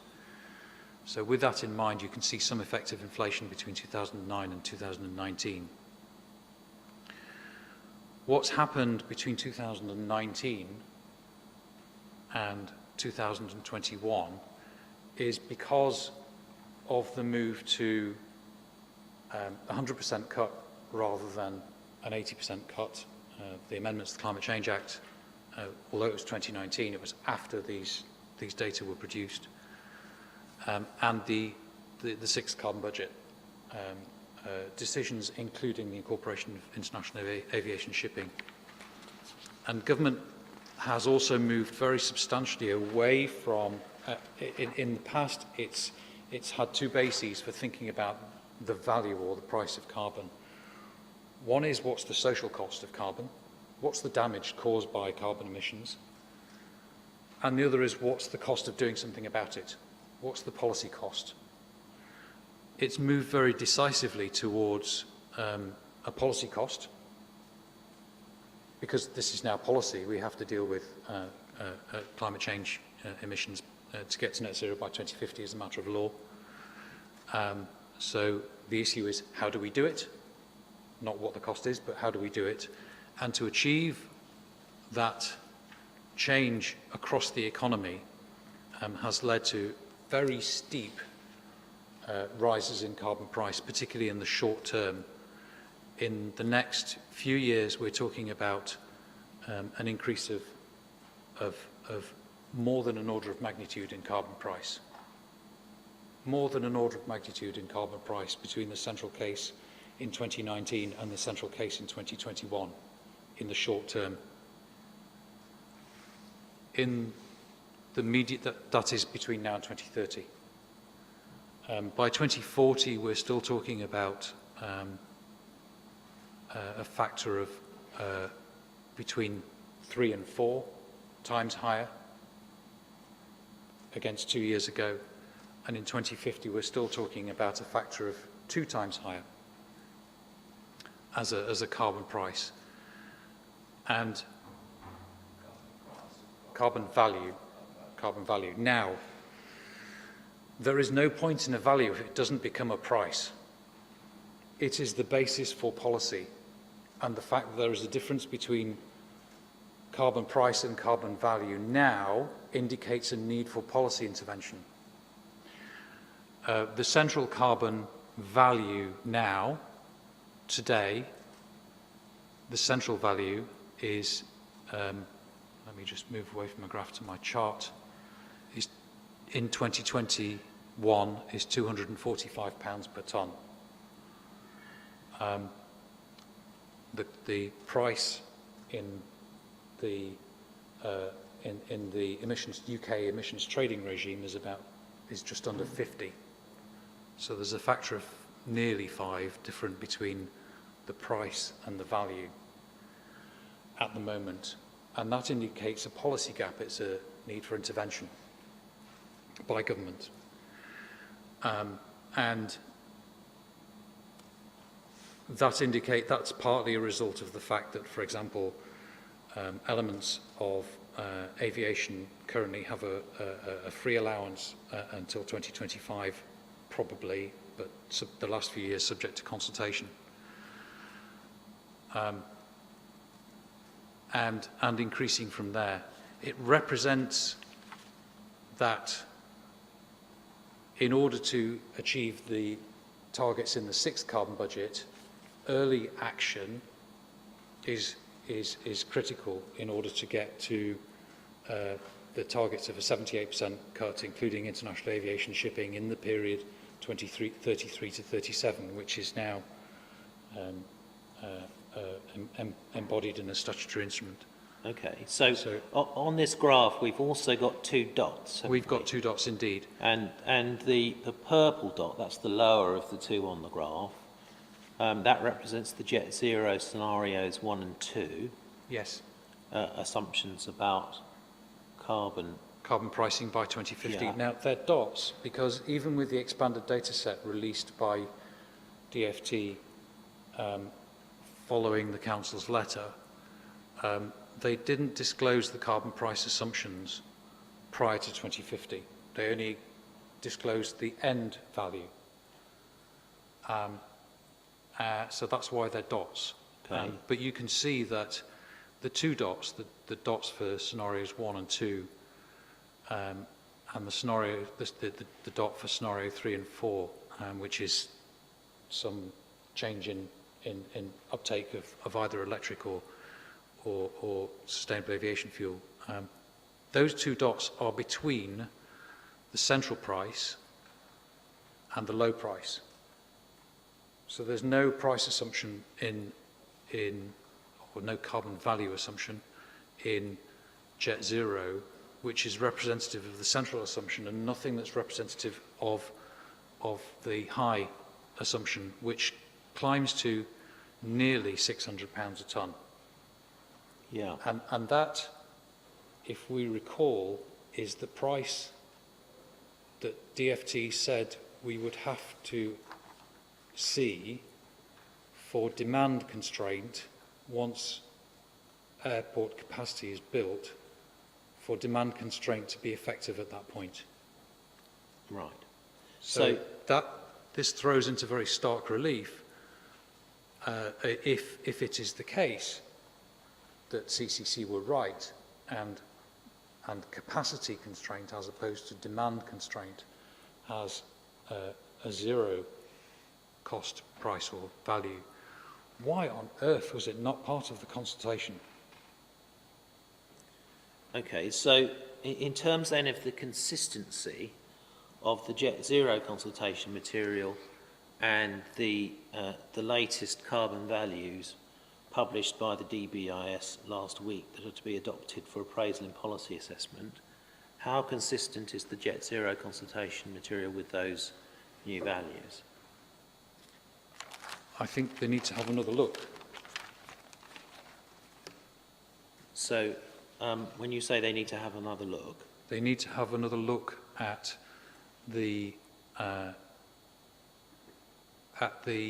assumptions that they used in the modelling, because, as I say, they only represent the central, and that they represent a value somewhere between the central and low, and not anywhere near the high. Now, if we end up in a situation where we don't save the carbon, make the carbon reductions or removals that we expect in policy, then we risk the high case. right? So there is a real risk in this graph of capacity being delivered but not used, or not able to be used, or it being cost effective not to use it. I would also point out that if these values were to become, say, a tax, that there are all sorts of quite complicated mechanisms to go on and pick and look at. Is that tax collected for the revenue? Is it to be recycled in some way? Is it to support sustainable aviation fuels? Is it to support innovation? There are some really quite complex evaluations in operationalizing these prices. These values are not theoretical or abstract or irrelevant. They are there to be operationalized in policy. What are the implications of the higher carbon values we see in this graph for airfares and thus for demand? It's difficult to know because there's more than one way to implement those values. It could be through capacity constraint, whether that's as a matter of policy or a matter of an airport deciding that actually investment is risky, and there is more than one airport that is considering that investment is risky. So it depends what the market response is, because the market response may be to choose not to invest. The market response may be that the airlines say, hang on a minute, we've got to jump a generation in aircraft. It could be that investors in sustainable aviation fuel see that there's an opportunity here to support aviation fuel. So we don't know. Let's just bring it back to the Jet Zero consultation paper for a moment. To what extent are the aviation demand forecasts produced for the exercise in the Jet Zero consultation consistent with the adoption of higher carbon values? The Jet Zero took demand as a given, and they took the view that demand constraint, as opposed to capacity constraint, demand constraint would need carbon prices in excess of £600 a tonne, and Jet Zero simply didn't look at that kind of evaluation. So the impact of carbon prices or carbon values on demand was not part of the assessment. Right. So let's go to your supplementary evidence then, please. Page 15, which is page 17 of the PDF. Now, paragraph 56, you explain that scenario 2 is not a scenario which is in fact based upon carbon prices which reflect the 6 carbon budget targets, all net zero. That's because it used the old carbon values from the Dbeis. You say it appears that the government's not yet calculated or identified the carbon price implicit in its carbon targets. Well, we've now got the latest carbon values. Indeed. You refer at 57 to the document, the evidence analysis document, recognising that increased costs are likely to be passed on to air passengers, and that in turn may reduce demand.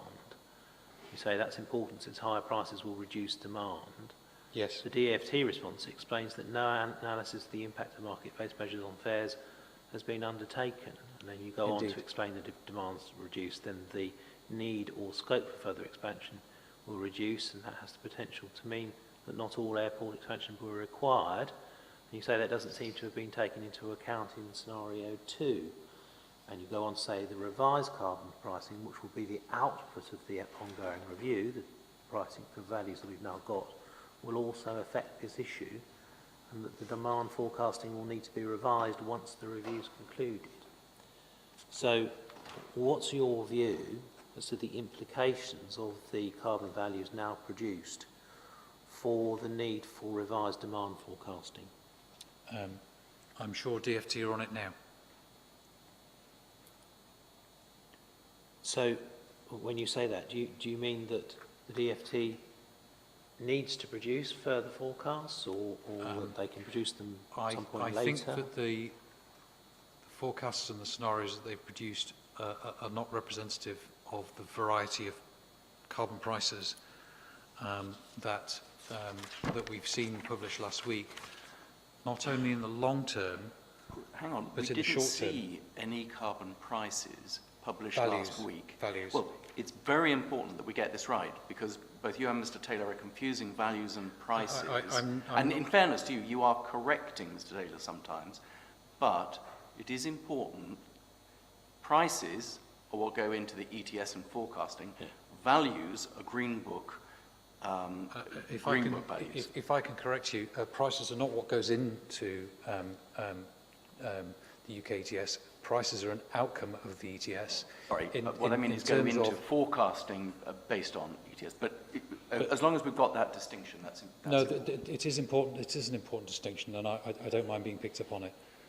But the point of a value is that in some way it must lead through to prices. And one option with the UK ETS, and government has said this, and it's covered in the supplementary proof, is that government will consult on putting UK ETS on a pathway that will lead to net zero. They will consult in due course. I think it was 2023, so it's not an immediate consultation. But that consultation, at the moment, the withdrawal, so the trading scheme is a withdrawal of allowances from which price is the result. So you're right to pick me up on the difference between prices and values, but you're right that, to be very clear, the government has published carbon values, which it expects to be represented through in pricing in some form. It might not be in the traded market. It might be in APD. It might be in both. It might be in one of a number of measures. All right. Now, just to finish off the discussion on carbon values, to what extent, in your view, would it be reasonable to reach a concluded view on the Jet Zero strategy in advance of producing material for consultation with the public, which reflects the new carbon values identified by the Dbeis? Sorry, can you just say that again? To what extent, in your view, would it be reasonable for the government to reach a concluded view on the Jet Zero strategy in advance of producing material for consultation with the public, which reflects the new carbon values identified by the Dbeis? Well, we know that government wanted to conclude the consultation and produce a policy paper in advance of COP26.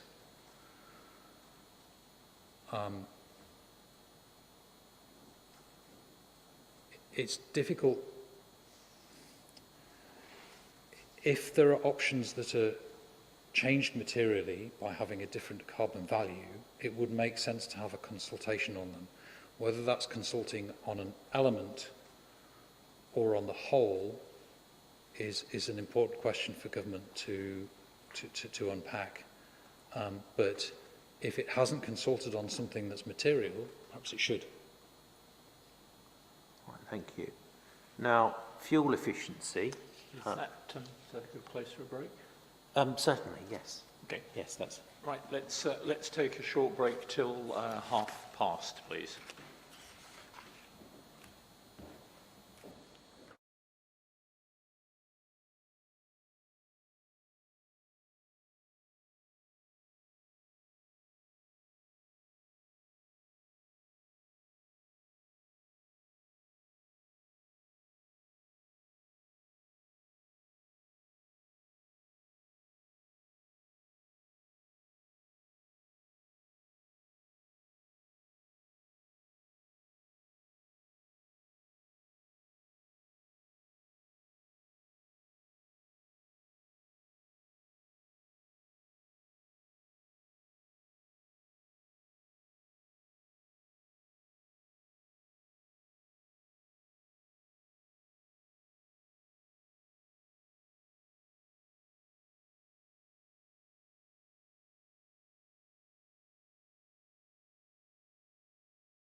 11:30, let's resume, please.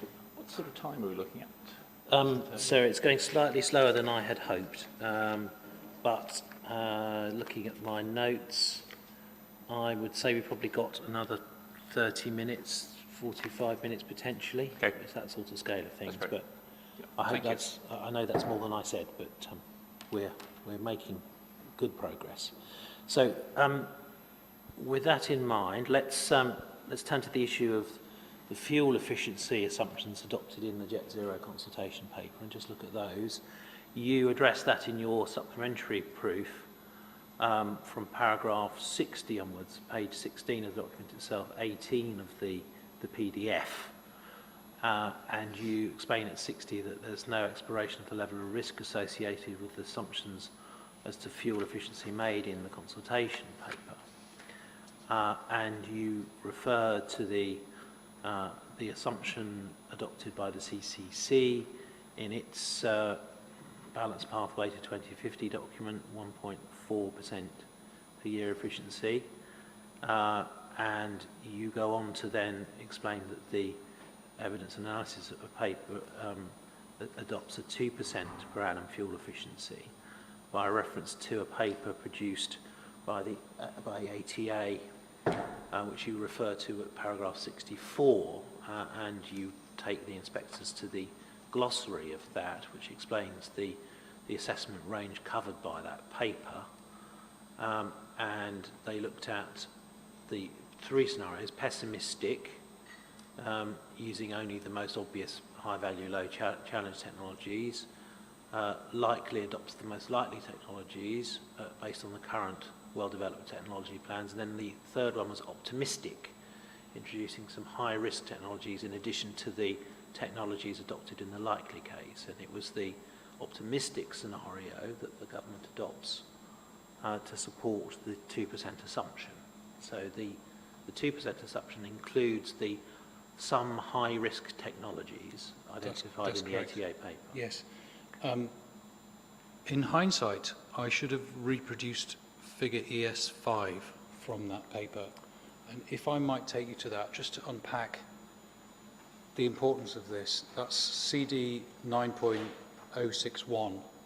It's the ATA L&A understanding of the potential and costs for reducing UK aviation emissions. So CD, 9061, okay, and it's on page 26, and it's the bottom of those two figures. is it 26 of the PDF? It is 26 of the PDF Right. and 26 of the Yeah, document, very helpfully. okay. And it's the lower of those two figures on that page. And you can see that, so class 2, 3, 4 and 5 refer to aircraft types and sizes. And there are savings with the brown charts with an I-shaped uncertainty bar surrounding the average value. And for each aircraft class type, there are pessimistic, likely and optimistic savings. And this report was commissioned jointly by CCC and DFT. And CCC have used certainly the likely and optimistic, because they've done a number of scenarios, although they ended up with the a balanced pathway scenario as their lead scenario in terms of getting to 2050. They did look at other options, and they included the likely savings in the balanced pathway. DFT have only used the optimistic scenarios. So in my view, they've used this report quite partially. And I have to say, if this was one of my MSc students, I would say to them that they've used it quite partially and actually scientifically not very correctly, because they've only had one of those three scenarios, and they've completely ignored the uncertainty bands either side of that central assumption. There could be more saving, but there could equally be less saving. And the report itself doesn't unpack that, but DFT have kind of overridden it and assumed that the optimistic scenario is the one that they're going for in each case and overall time. Okay, I mean, if we turn back in this document to page 24, we get to a table ES5, the technology content of the pessimistic, likely and optimistic scenario. See that? Yes. And we can see, for example, looking at the right-hand column, the optimistic scenario includes assumptions about aircraft relating to boundary layer ingestion, laminar flow. We've got different assumptions about the 15 aspect ratio wing. If we go into ops, there are different assumptions adopted related to aircraft design for 0.06 lower cruise Mach number. We've also got operational ETUG, a different assumption. What investigation is presented in the Jet Zero consultation of the likelihood of these assumptions actually manifesting themselves on the timescale identified in this paper? There was none, and the timescale is an important element, and no doubt, because it's in my evidence, one of the next things we'll come on to is fleet mix. One of the crucial things that's happened since this paper was written was COVID, and the impact that that's had on the aviation industry, and particularly its ability to invest. And I think it's really quite important to unpack that there have been layoffs in the aircraft manufacturing industry because airlines haven't been buying. Airlines have obviously got a severe cash flow issue, as have airports. And there is a really big issue about how this report, done prior to COVID, applies to a post-COVID investment scenario. This is all really crucial. This is related to a planning issue in the following way: that our targets, our Secretary of State has a duty to make sure those targets are met. If you can't meet those targets by these means, there has to be some other means, and that may include capacity constraint. And what appraisal of the relative risk associated with capacity constraint and the adoption of these optimistic assumptions is there presented in the Jet Zero consultation? There isn't. Right, thank you. All right, I think that's all we need to say on fuel efficiency. Let's move on to... If I may, there's one other point that I wanted to raise. That is at the end of my paragraph 62 in my supplementary proof. Yeah. I say DFT also appear to count electric aviation as an additional reduction and thus appear to double count electric aircraft. That is not correct. I misread how DFT had interpreted what was in the ATA and L&A paper, and what they were referring to in the L&A paper was hybrid. But what they say about electric-only aircraft on page 56 is that the ATA L&A paper says that electric aircraft aren't likely as a sole means of propulsion before 2075. Now that doesn't appear in the DFT paper. For the matter of record, I don't think it's correct. I think we'll see electric aircraft prior to 2075. But DFT my point is that DFT are quoting rather selectively from the paper that they commissioned and haven't used it in a way that I would regard as scientifically sound. Thank you. But sorry, just to be sure, that deletion at the end of para 62, that's a standalone point, isn't it? It is a standalone point. It doesn't yes. knock on elsewhere. That's okay, right. Fine. It is. All right. But I'd like to replace it with the fact that the ATA believes that electric-only aircraft is not likely before 2075. Okay. Fleet mix next. Do you come to that? Page 20 of the PDF of your supplementary evidence, page 18 of the printed document. And you refer to the evidence and analysis paper explaining that the DFT recently updated the fleet mix component of the aviation model to better reflect the age profile of aircraft operating. And that's the module that forecasts the type of aircraft that service flights predicted. And it refers to the fleet mix model, but the model wasn't provided, nor the assumptions adopted regarding the profile of aircraft assumed to be operating in the UK over time. So the Council sought further information. The DFT refused to provide the model, and the Council was invited to ask for further information, which it will be seeking to do. The evidence analysis paper which supports Jet Zero at 311 says achieving, this is in the context of fuel efficiency, achieving fuel efficiency improvement will be challenging and may not be met if airlines cannot afford to invest in modernising their fleets at sufficient speed, or if the aerospace sector cannot afford to invest in creating the necessary aircraft advancements, made even more likely by the huge financial impact of COVID-19 on the aviation industry.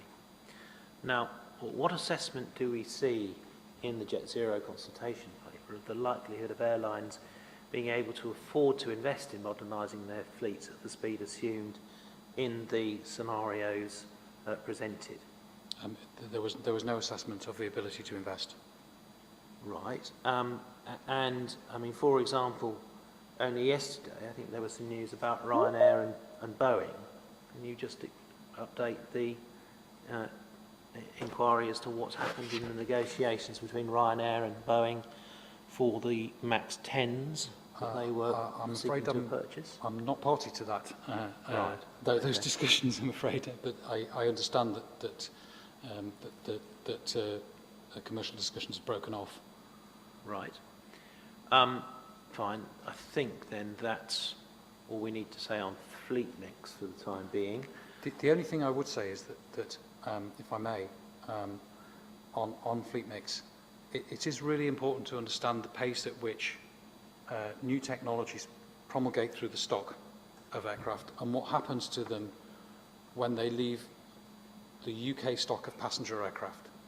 Some of them go to other countries and find themselves in other fleets because they're leased assets and they don't end their life when they exit the UK stock.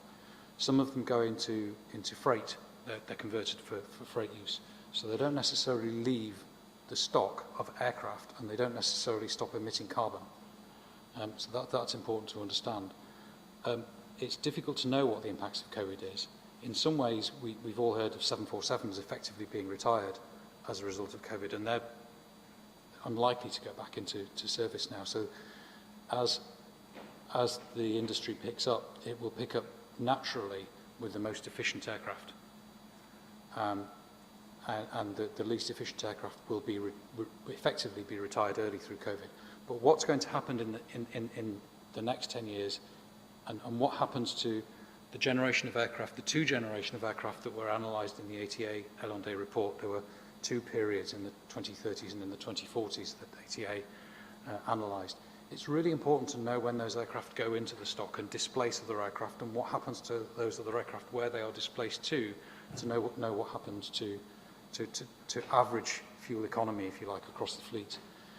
And the other issue that's important is that government will come on to sustainable aviation fuels in due course, no doubt, but this affects the fuel efficiency of the stock as well, because at the moment, most engines are only certified to use up to 50% sustainable aviation fuel mix.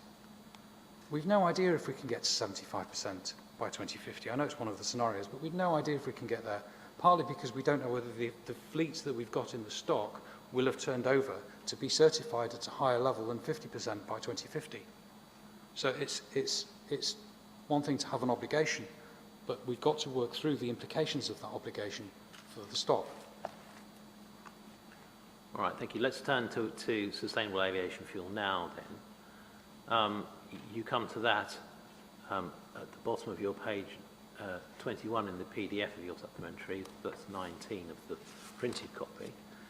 And you refer to a week after the launch of the Jet Zero consultation, the government launched a consultation on developing a mandate for sustainable aviation fuel, and you refer to some of the proposals for possible SAF mandates, and you produce another coloured graph with various lines on it, SAF uptake scenarios.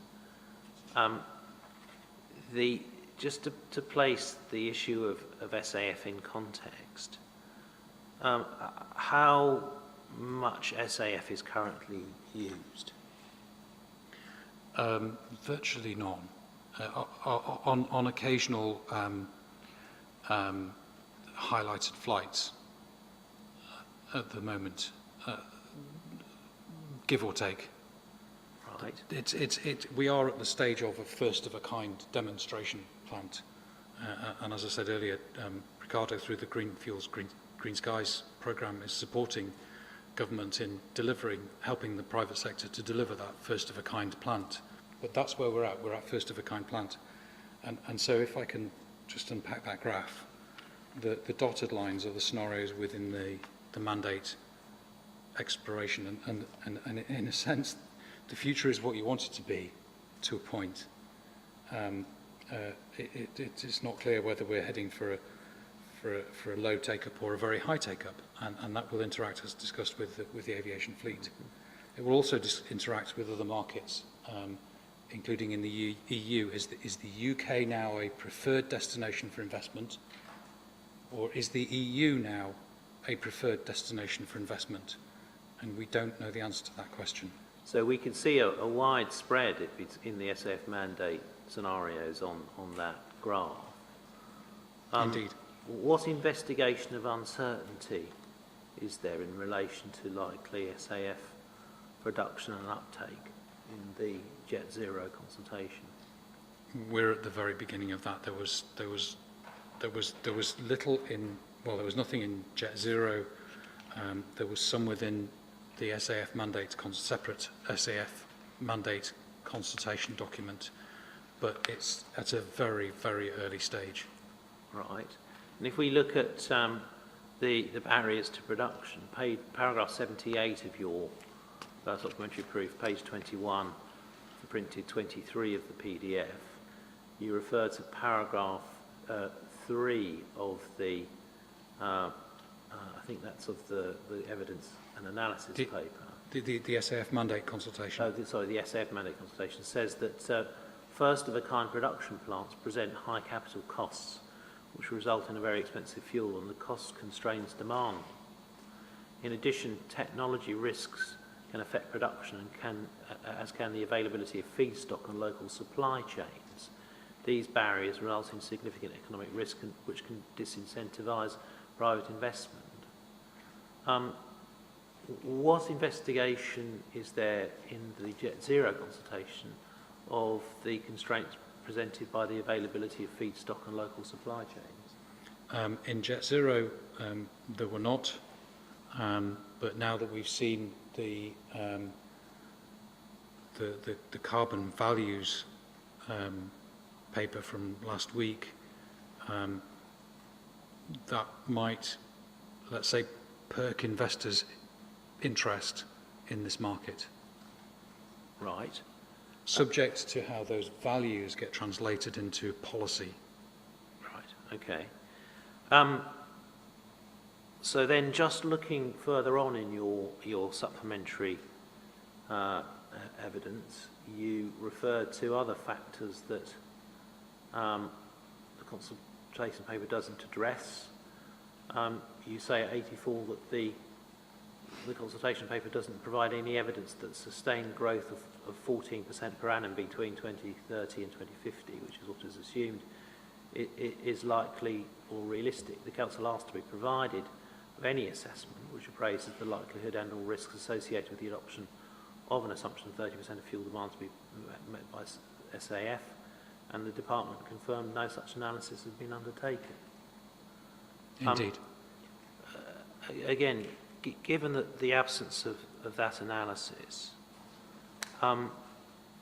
how does a member of the public engage with the information provided in order to present a view as to whether the assumptions are likely or realistic in the absence of such analysis? It's very difficult to understand a market that doesn't exist, and in the sense that it needs to be created.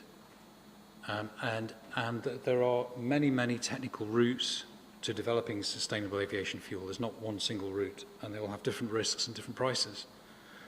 It's difficult for anybody to engage in a consultation paper on those terms. At paragraph 85 of your supplementary evidence, you referred to paragraph 2.8 of the evidence and analysis document, which says that the costs of SAF are high and uncertain. And it refers to a recent ICCT report around 2 to 3 times the cost of kerosene, potentially up to 8 times on certain pathways. And then the evidence analysis document says, based on a range of evidence, we estimate the abatement costs to be broadly within the range of 200 to 600 pounds per tonne of CO2, although it's expected these should fall over time as production scales up. So the Council asked to be provided with the documents that constitute the range of evidence, and the response was provided. What do you say about the sources provided and whether they provide the range of evidence that I would simply say this and keep it short. I'm not sure that a review of the literature is fulfilling the Secretary of State's duty under the Climate Change Act to make sure that the targets are met. I think it's incumbent on government to undertake its own analysis. Thank you. In terms then, so we've got no separate analysis of that by the DFT. The Council also asked for any assessment relating to the estimate of SAF, which examines the implications of scaling up of production, and what estimate of that did the DFT produce? They didn't undertake an internal assessment. There is a recognised literature in technology learning, which is that as we do more of a certain thing, we can do it more cheaply. There are the bases for making an assessment, but no assessment was undertaken.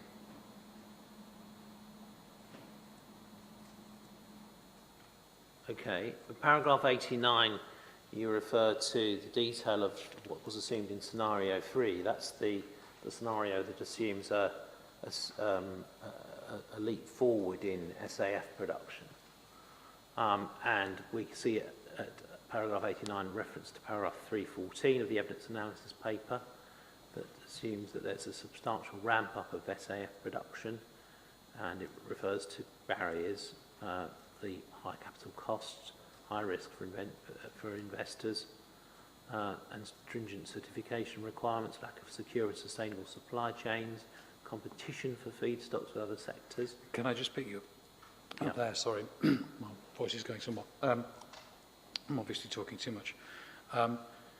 The competition for feedstocks with other sectors, such as biomass, is actually really important because it depends on what pathway we want to assume that we take for offsets and removals. Removals get really important to make sure that we have actually removed carbon from the atmosphere, and the CCC certainly assumed a very much higher reliance on BECCS, on bioenergy with carbon capture and storage, rather than DACS, which is direct air capture. And there is a really important piece of work to do to look at the biomass supply chain and to see where are we best using our biomass. Is it in sustainable aviation fuel? Is it in carbon capture and storage? Biomass energy with carbon capture and storage as a removal technology. Can we do both? What are the options? What are the restraints on supply and price? So I don't see any of that analysis having been done, but SAF could significantly interact with offsets and removals, and that needs to be explored and a matter of continuing exploration and not assumed. Right, we'll come to that in a bit. The other challenges identified in this paragraph: potential changes needed to aircraft engines and refuelling infrastructure to be compatible with SAF at blends higher than 50%, and the lack of domestic market. Only if these challenges are overcome, in addition to those discussed in previous scenarios, will such a scenario be plausible. So the Council asked the Department for the assessment which examines the likelihood of those challenges being overcome, and thus the likelihood of the scenario being plausible. And what did the Department respond? The Department confirmed that no such assessment has been undertaken.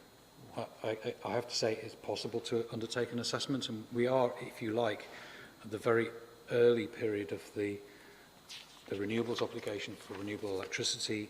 That market was a created market in the same way that this market is a created market, and the renewable transport fuels obligation.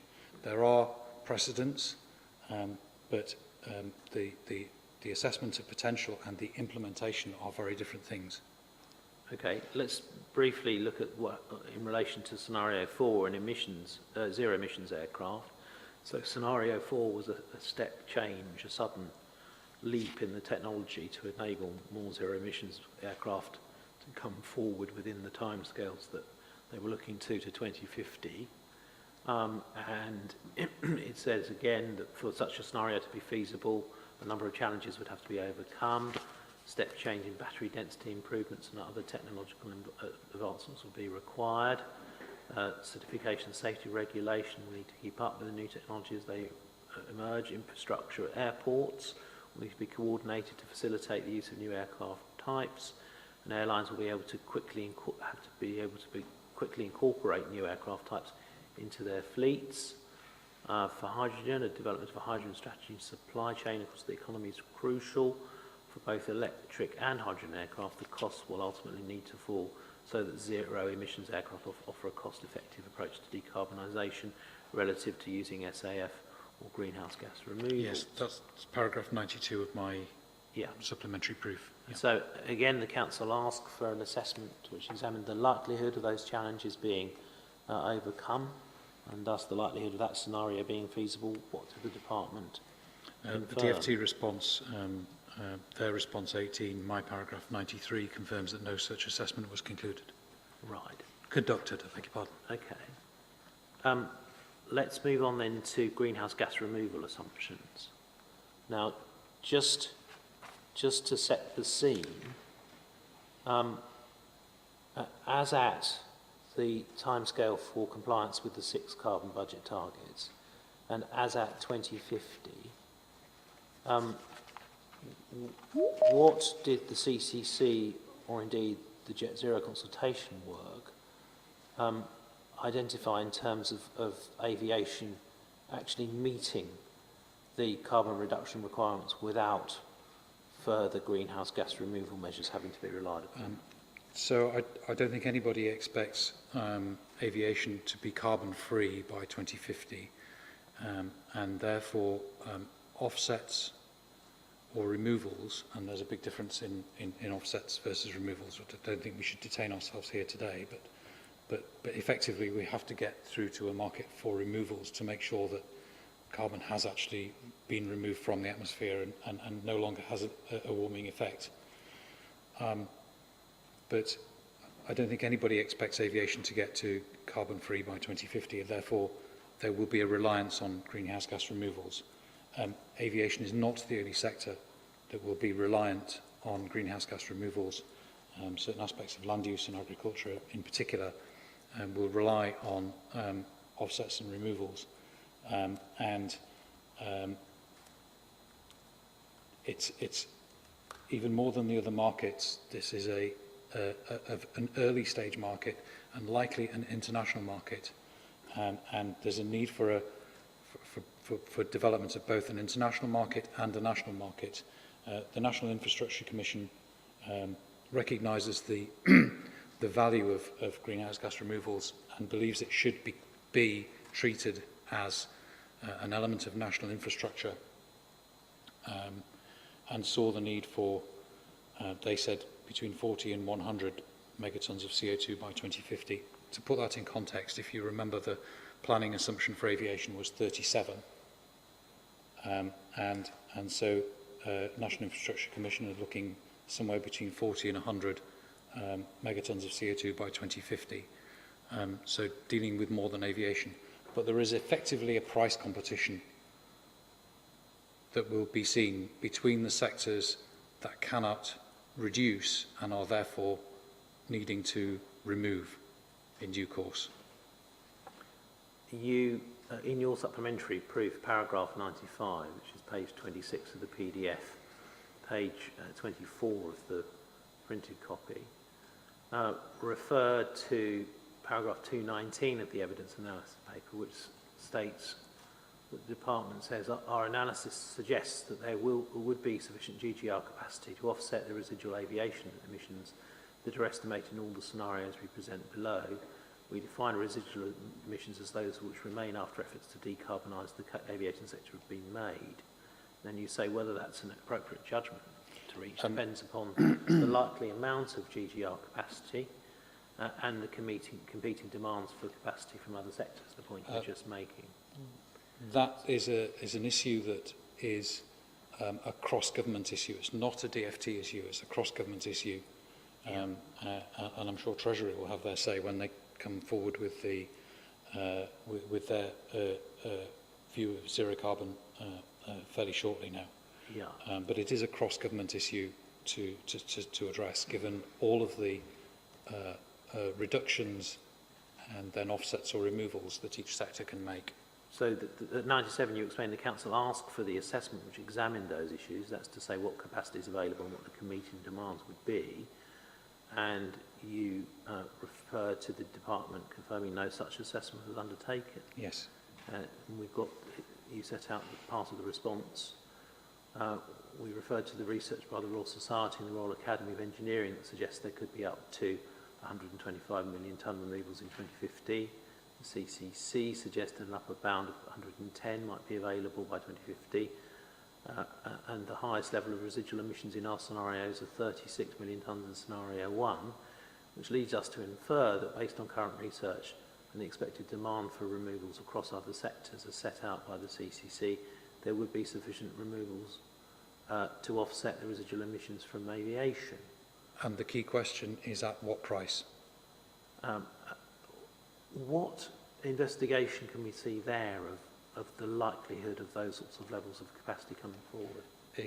It's clearly a review of the literature, not DFT's own review, and it's clearly without reference to other government departments and the implications for the housing stock or for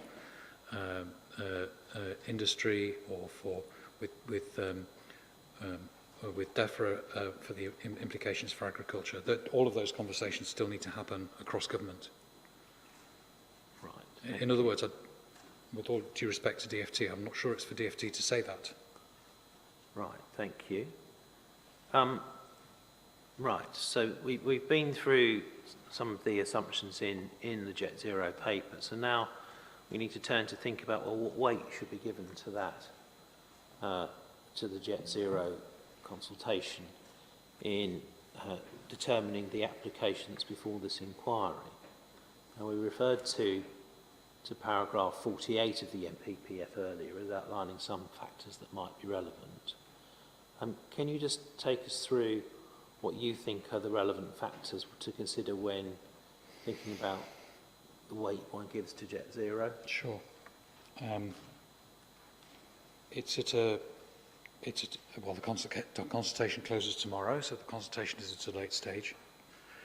The Secretary of State then has to appraise those consultation responses and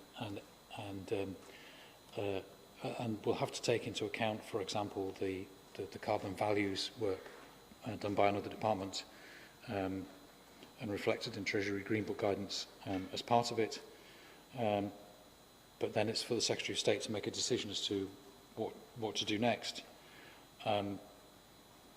We've picked through a number of issues that make it controversial.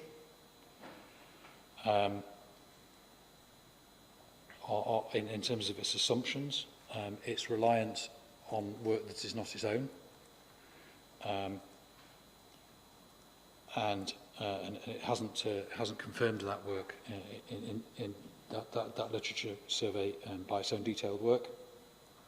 Yeah, and you remember the paragraph 48 referred to considering whether... Paragraph 48 of MPPF. The MPPF referred to considering whether the development plan that was emerging was consistent with the MPPF. To what extent does the consultation paper set out an approach which is consistent with the statutory duty to ensure the attainment of the sixth carbon budget targets? It clearly doesn't, and DFT have said in so many words that it doesn't assess the sixth carbon budget period.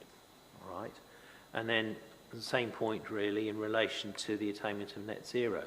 To what extent does the consultation paper adopt an approach which can be seen to ensure the attainment of net zero 2050 in line with the statutory duty in section 1 of the the Climate Change Act 2008? I don't believe it could be said to discharge the statutory duty under the Climate Change Act to ensure the targets are met. Okay.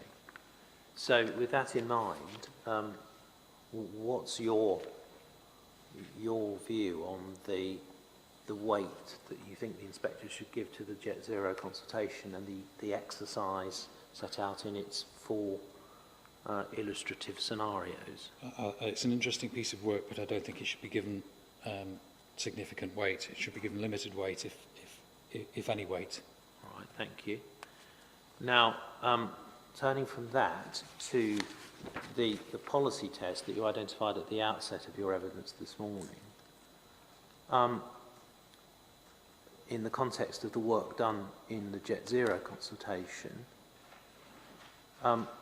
to what extent does that contain a concluded assessment which demonstrates that the government can ensure that that airports, including Bristol, can expand as they wish, consistent with the attainment, with compliance with the statutory duties to ensure attainment of the 6 carbon budget targets and net zero 2050? It can't be a concluded assessment because it hasn't done any risk assessment of any one of the factors that we've talked about: efficiency, sustainable aviation fuel, electric and hybrid aircraft, and offsets. It hasn't done any one of those, and it certainly hasn't done a cumulative risk assessment. It would need all of those factors to go in its favour to meet that, to meet the net zero target. It doesn't even try and meet the 2050 target. Sorry, I beg your pardon, the 6th carbon budget target. In the absence of such assessment or assessments, what evidence is there that if planning permission is granted, the proposed development will not materially affect the ability to meet the 6th carbon budget target and the net zero 2050 target? I don't think BAL, as applicants, have got a benchmark against which to do any such assessment. So I don't think that anybody can be sure that consent is compatible with the 6th carbon budget target and the net zero in 2050 target. Okay.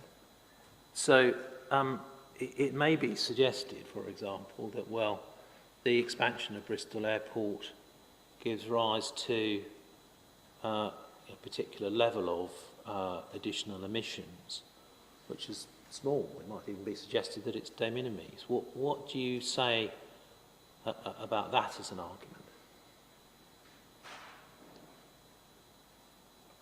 I think I included a graph in my evidence earlier on about aviation as a whole, the 37.5 planning assumption as it was, becomes an increasing proportion of the 2050 net zero target, such that it actually is 100% of the target in 2045 and blows the target away by 2050, bearing in mind we've got to get beyond zero carbon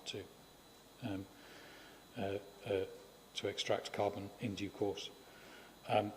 On that basis, I think because the aviation sector becomes an increasing proportion of carbon emissions over time.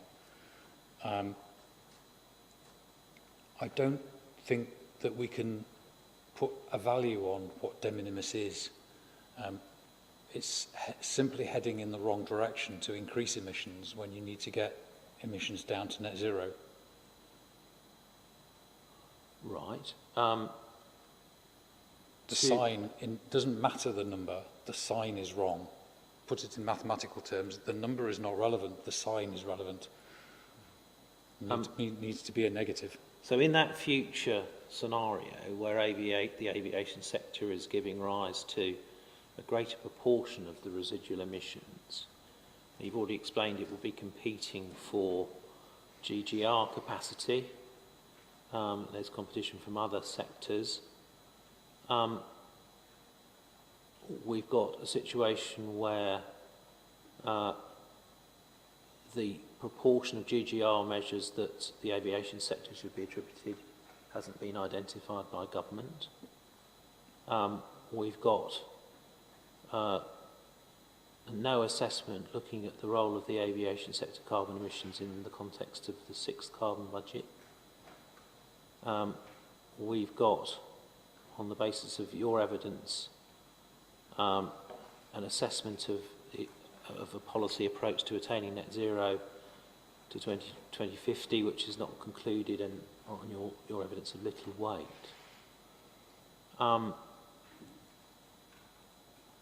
How then, in that context, is it possible to conclude, in the absence of a concluded national assessment and policy framework, that the expansion of Bristol Airport Limited would be de minimis? I don't think any airport expansion could be considered de minimis. Okay. Without a framework, it's not possible at this stage to determine what a de minimis level is, and it's very difficult to see what a de minimis level would be when aviation is becoming a more and more significant portion of the remaining carbon budget. Thank you. Now let's move then to the issue of prematurity. We touched on that earlier in your evidence. Paragraph 49 in the NPPF and the sorts of factors that it identifies when considering prematurity in the context of emerging development plan policy. Here, of course, we've got emerging national policy. Can you just explain how the sorts of factors in paragraph 49 are relevant when considering whether the application by BAL is premature in the context of the formulation of national policy? It is the case that one of the options that the Airports Commission explored, but Jet Zero hasn't, is capacity constraint. And without knowing whether that capacity constraint as an option, and it's likely to be, CCC said that it was likely to be zero cost. We can argue whether it's plus or minus, but close to zero. If there is a constraint on capacity as one of the policy options that might give us some certainty that the Secretary of State can actually discharge his duty under the Climate Change Act, given all of the other uncertainties that are present, with all of the other tools at government's disposal, constraint is certainly one option, and that could be a complete constraint. It could be a partial constraint and a prioritisation of one airport location or type over another. It could be a linkage between capacity and delivery of some of the technology. So in my evidence, I've discussed that Heathrow, for example, and Luton have been discussing, and Heathrow has published a consultation document on an environmentally managed growth. In other words, deliver the technology first and then we can grow. There are a number of options that the Secretary of State could consider about constraint, those three being the three obvious ones: total constraint, partial constraint, and linkage. That's for the Secretary of State to decide and for nobody else. But without the Secretary of State deciding that, and government setting out the criteria for which schemes should come forward, granting permission at the present time limits the Secretary of State's options, and the Secretary of State might decide that airports with very good public transport links result in lower overall carbon than airports without good transport links. That's one way in which they might decide that one airport has an advantage over another, or airports closer to a major conurbation, or where there might be levelling up reasons. All of those issues for government to decide. But granting permission in advance of that framework, which the government inevitably has to go through, given the weaknesses that we've exposed in the Jet Zero consultation, cannot take capacity constraint in some form off the table if you are going to meet your statutory targets and your duty under the Act. And so, because the consultation has reached that relatively advanced stage now, then I think it would be premature to consent the scheme without knowing what options the Secretary of State had under consideration and wanted to develop out of the consultation process. Yes, I mean, in the context of paragraph 49, that refers to predetermining matters that are central to the emerging policy. So if you granted planning permission for Bristol Airport Limited to expand, what predetermination of matters that are central to emerging national policy would be predetermined? Well, whether another airport had better public transport links and therefore lower carbon associated with the journey to the airport, whether another airport had the opportunity, given its location, for hydrogen supply or for electric aircraft, all of those factors, the Secretary of State could allow consent of one type of airport rather than another. And to consent now would be, given the constraint that we've been talking about in terms of carbon emissions, would be prejudicing the decisions that the Secretary of State might make in response to the consultation. Right. Dr. Hinnells, unless there's anything else you wanted to raise at this stage. Oh yes, there is one point, thank you. My learned friend pointed this out. The graph that we handed up today, on the left-hand side, the index is labelled as carbon prices. My bad. What should that read? Carbon values. All right, thank you. Dr. Hinnells, is there anything else you want to raise at this stage? Not at this stage. All right, thank you. Thank you very much. A quick question. You were just talking then about, in regard to prematurity, sort of suggesting that the appropriate way forward would be the Secretary of State to sort of undertake some sort of beauty contest, weighing the relative sort of merits of different airport expansion schemes. He'd be the one to come to, that would be the way forward. But of course what we know is the Secretary of State has decided not to call in this appeal. At the present time, the response to the consultation might give them pause for thought, because it's let's get things in the right order with respect to carbon. The primary objective is to meet the sixth carbon budget and the net zero 2050 target, and the policy issue with the airport is, does the airport jeopardise that target? What I'm saying is that that Jet Zero is not a reliable way forward because of the issues that we've raised, to meet the 6 carbon budget and net zero. It cannot be demonstrated that the airport consent is compatible with those objectives, and therefore I think the implication is that the Secretary of State has to look at the response to the consultation and put some form.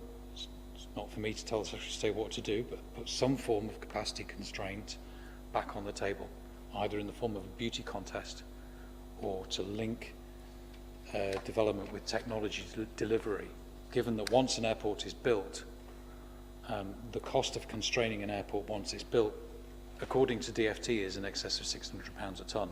So it's still higher than the carbon values that we've seen today. So there are cheaper alternatives than that. And certainly according to the CCC, the capacity constraint rather than demand constraint is zero cost, zero net cost. So I think in analysing the results of the consultation, the government has some really important decisions to make as to whether the way forward it flagged in Jet Zero is really deliverable. Is it really consistent with his duties under the Act? And I think the answer to that is no. Yeah, I understand the point you're making, but we've not seen any indication that the Secretary of State minded to agree with that, have we? We've got Leeds, Bradford, Stansted, and now this inquiry, and it's steadfastly refused to call in any of those decisions. So you're advocating one view, but the Secretary of State, obviously, for whatever reason, is seeing it very differently to you. He has one of those public inquiries at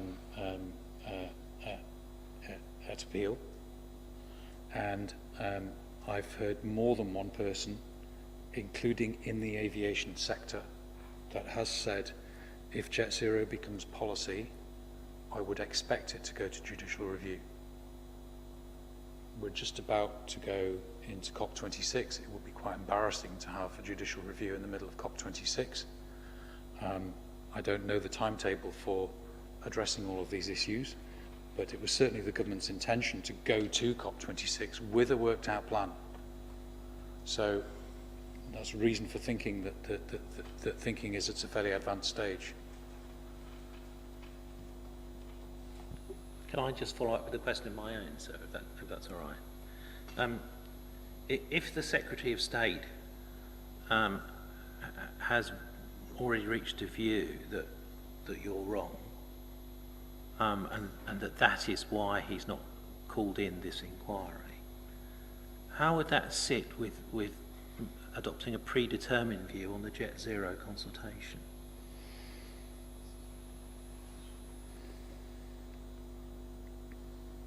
It's not a consultation then, is it?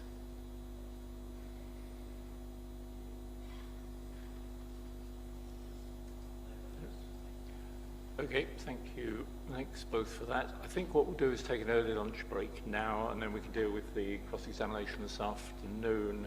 Mr. Humphreys, last I heard you were thinking of about 3 hours, give or take? Last I heard I was. I think so I've been pretty good on estimates, but I can get things wrong. But I that's my sort of feel for it. Just getting a flavour for it. That's absolutely fine. Okay, let's adjourn now. We'll come back at 1:30, please.